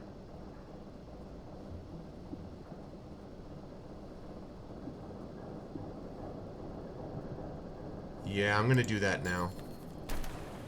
Room is flooded with freezing cold water, rendering any remaining items inaccessible. Oh, shoot. One of them's freezing. I will address that problem right now. Coal goes in, we stay alive. Really is that simple.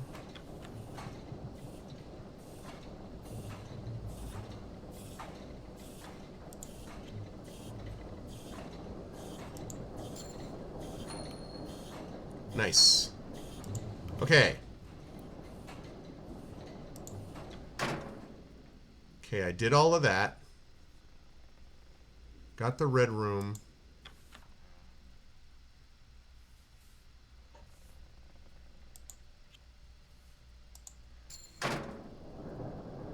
The water flooding in mind, you have time to grab 2 items. Tinned lemons. Spice crates. Feed the hoosh to gain 3 food for each person with malnourished or scurvy. Okay. 5 crates of spoiled tin food. No.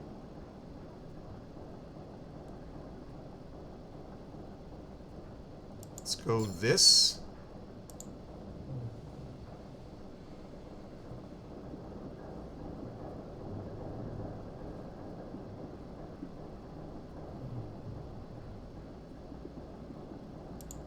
Okay. Okay, we got those 2. Ah, bless it. I didn't realize that. Alright,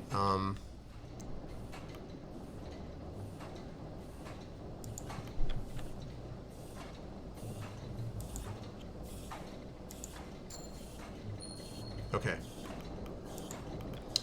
fixed. So I just have one who's the whole demoralized thing. Which I don't think I have one of for there. Oh my goodness. We have all of these. Okay.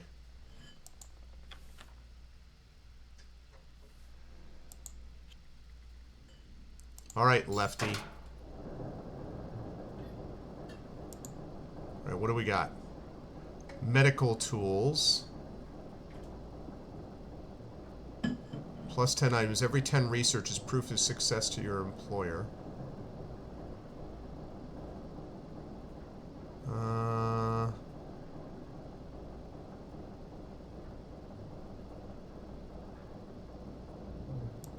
Okay, let's do that. Medical tools.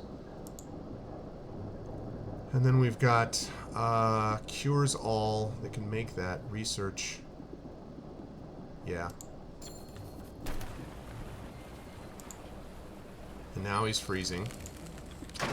Damn it.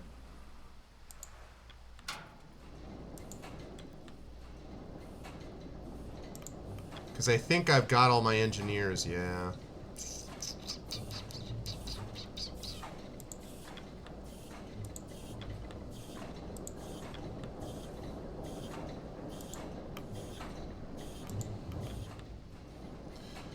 Fortunately, there's not much I can do about the guy that's freezing.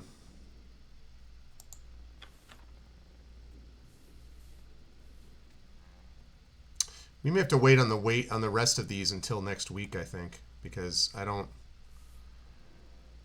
want to start using up my scouts on that. So I think I'm going to have to like go back there. I've done a fair bit already, so I think that's good.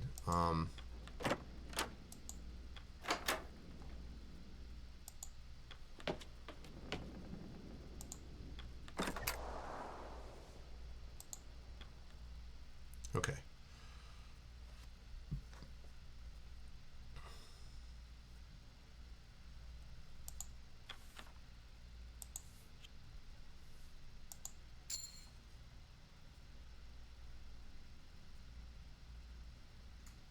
Research the formation of under ice melt pools, huh?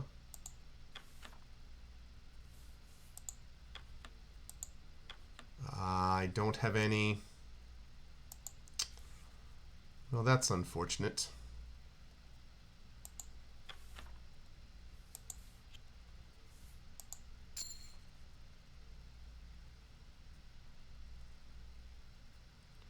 Research an ice crevice. I don't have any scientists. Man, I need more scientists. I wonder if I can train the runt to be a scientist.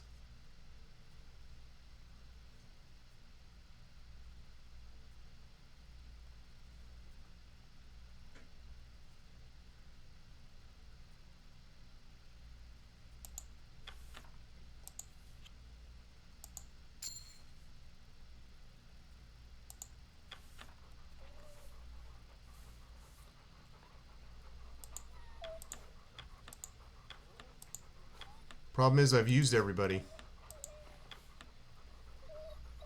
Nothing I can do about it. I don't think I have anybody that I can send. But once I've opened up the hold, there's only so much I can get, you know, with that, so.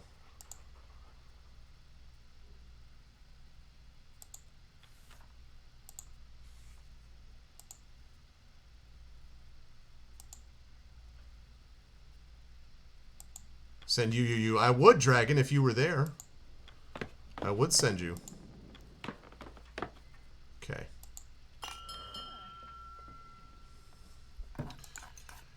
Crew have their meal. The dinner is shared. The crew return to their posts. The hammocks are unfurled in preparation for the evening. Despite the time, it's still bright light outside. You know, as far as rations go, this is good. Junior sure knows how to prepare dinner, doesn't he? He's too good for a ship like this. That's good. You're pretty old, aren't ye? Good eye, lad. Better than mine. Why are you still working? You should be at home with your family. Don't have one. Do you not have any children? I might do. Don't know any, though. Okay. More of the same tonight. We'll have to get used to it. How much you can do with the ice? We'll figure out something to do, won't we? We'll have to. It's getting harder to play. The cold makes the fingers stiff. Have you tried playing close to the furnace? Not the same. Besides, Hammond would just throw the accordion in. Alright. What about you? Evening. Before he took off, Grimley and I stopped into a greasy spoon in the city. Their sausage and eggs was perfect. Best I've ever had. Now I'm trying to remember its damn name. It's left my head. Let's see. It was likely by the docks. Just look around once we return. You'll find it. It's still there when we return. Who knows when we'll be back? They could have closed down or fired their chef by then. Shit, the hay or the hammock. Guess there's hay in there. Okay. So...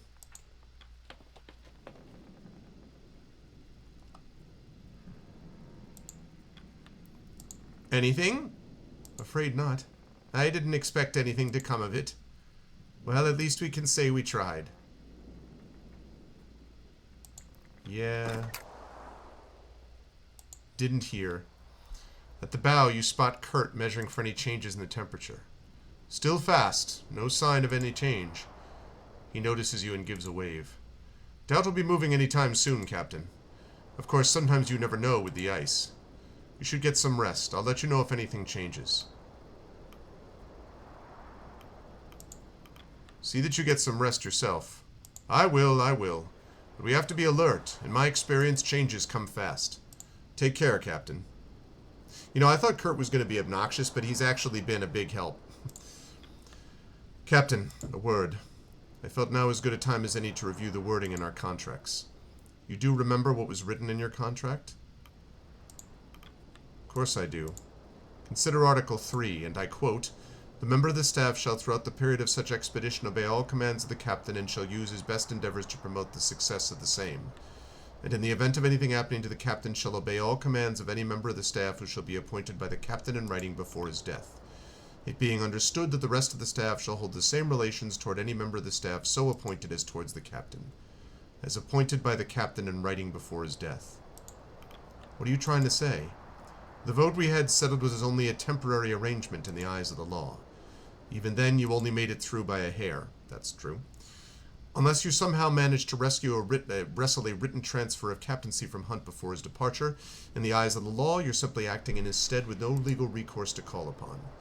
There's a chance Hunt and the deserters are still out there. Should we be reunited, your captaincy would indeed be called into question.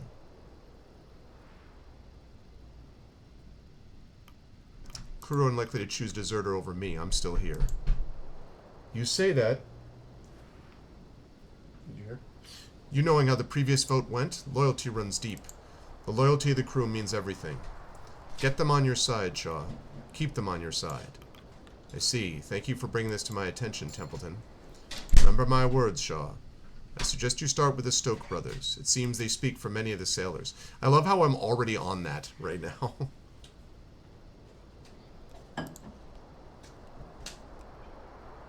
Oh, I'm hitting the exact wrong button. This is the button I need to hit. Your muscle? Yeah. Wow. Feel that strong muscle. Okay. Okay, when 2 crew members are cured of their freezing. Food rations. Okay. Okay, so the freezing is mostly taken care of.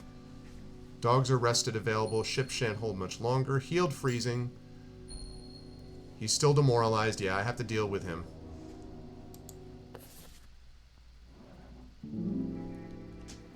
Alright, week 6.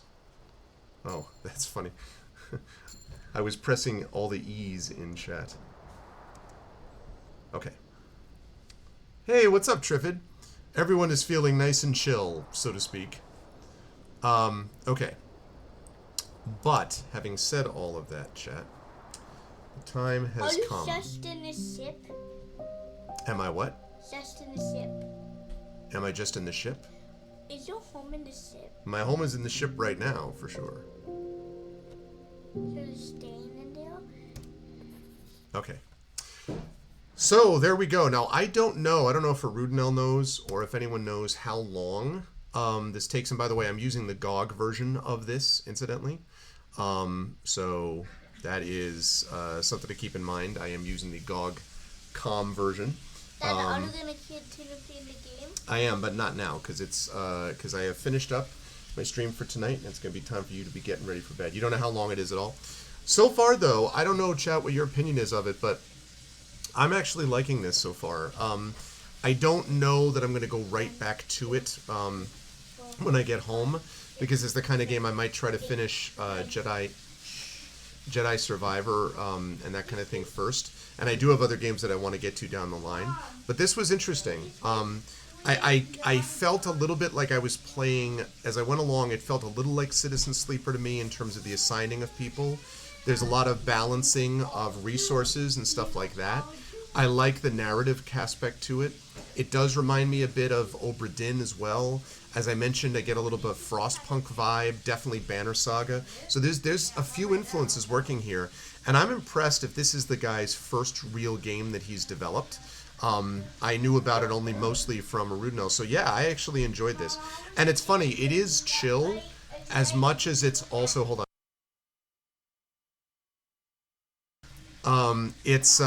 I love how chill the game is at the same time that it feels a bit like ominous, you know. But it'll be interesting to see how the game sort of progresses over time. Now, if it's a 40-hour game, I don't know. You're pretty certain it is. I don't know if it's like a 40-hour game. I don't know if I would do that. But if this is another like 6 hours or something, if I played like maybe if it was like a 2 or 3 more session game, I might finish Jedi Survivor and then finish this and go on to the next game. I could see that depending on how long it goes. This, for some reason, even though it's got some of the same vibe as Frostpunk, it doesn't feel quite as ominous as Frostpunk, and like everyone dies, everyone continues to die, everyone keeps dying. So I don't know. I thought that was pretty neat, and I'm gonna have to get this his first game. Yeah. No, I thought this was pretty cool. And again, I'm super happy with how well the Steam Deck is working. I don't know if you folks noticed, there shouldn't have been any drops of frames or anything like that, but the Steam Deck, I've already enjoyed playing it myself, but the Steam Deck is doing exactly what I wanted it to do as far as like Arcbox 2.0. So far it's been really solid. I've played both this game and I played the GOG game, the Bookwalker Thief of Tales game. Now I haven't played a heavy like Twitch-based game, you know, like I haven't played a shooter or Mass Effect or some like action RPG, and maybe that would change this. But being able to stream directly from the deck like this is helping. Also, I'll tell you what else really helps is I have a powered USB hub, which makes it possible. In fact, I think, let me make sure everyone's decent, right? Okay, so let me show you what my setup is here, chat. My setup is not much of it, so. Yeah.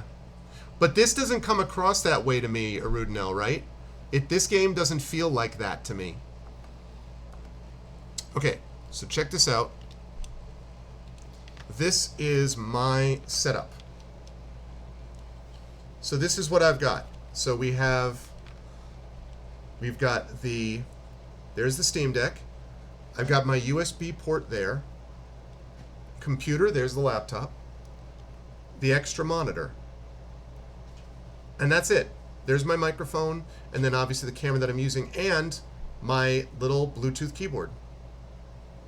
Right, exactly. Yeah, that's what I dig about it. Exactly. So that really works. And the thing that really helped was this powered hub, because when I was trying to use my regular like non-powered hub, it was causing all kinds of issues. But this one, you can actually separately power each of these USBs, and there's a thing down on this end that is actually a charger for something else, and it's just a simple, you know, and all of that fits into one bag basically. So I have a little bag, like honestly not a very large bag, and then I've got this. So I am quite happy with how this thing has come together. Very happy with it. So that is the deal with that. Yeah, and it folds up, by the way. Actually, I don't want to mess it up, but this one folds. So it literally folds up and closes, and it's Bluetooth. And then you can charge it, and I can charge it by using that right there, powered hub that I mentioned before. So it's cool. So I'm very happy with ArtBox 2.0. We've come a long way from the days when I had to carry my own separate rolling suitcase with a little mini PC in it and all this stuff, and then through the dock and everything else. So there we are now. But I'm going to rise up on out of here, chat. I have to fix a couple things on the Steam Deck. I have to get it set up with my hotel internet so I can sync up the games here. And then tomorrow, of course, I'm going to be back again streaming from this same location, but I'm going to be playing some D&D tomorrow. I've got some Eberron to play. I'm going to be joined by the D&D with Infinity and Beyond crew as we continue with Eberron, Oracle of War Season 3, Lord Buckets. That's happening tomorrow. And then I'm going to be off all the way until Friday at the earliest. There is a chance that I might be able to stream Friday night, the 7th, but it's very uncertain because it depends on when I get back from the airport and the flight. I may be tired, so I don't know. I can't promise anything on the 7th, so that's very up in the air. But as of the 8th and onwards, those things are all going to happen. And we'll have our normal streams going forward. So I'm excited about that. But tonight was a lot of fun, and good job on suggesting The Pale Beyond. I think this was a good game to play, and I may come back to it for sure. If you liked what you saw and heard today, I hope you'll follow the channel. I hope you'll check out the YouTube with !ArvTube, Discord with !ArvCord, Twitter with !ArvTweets, website arvidelaron.com, financially !ArvShop for the merchandise area, !ArvTreon for the Patreon.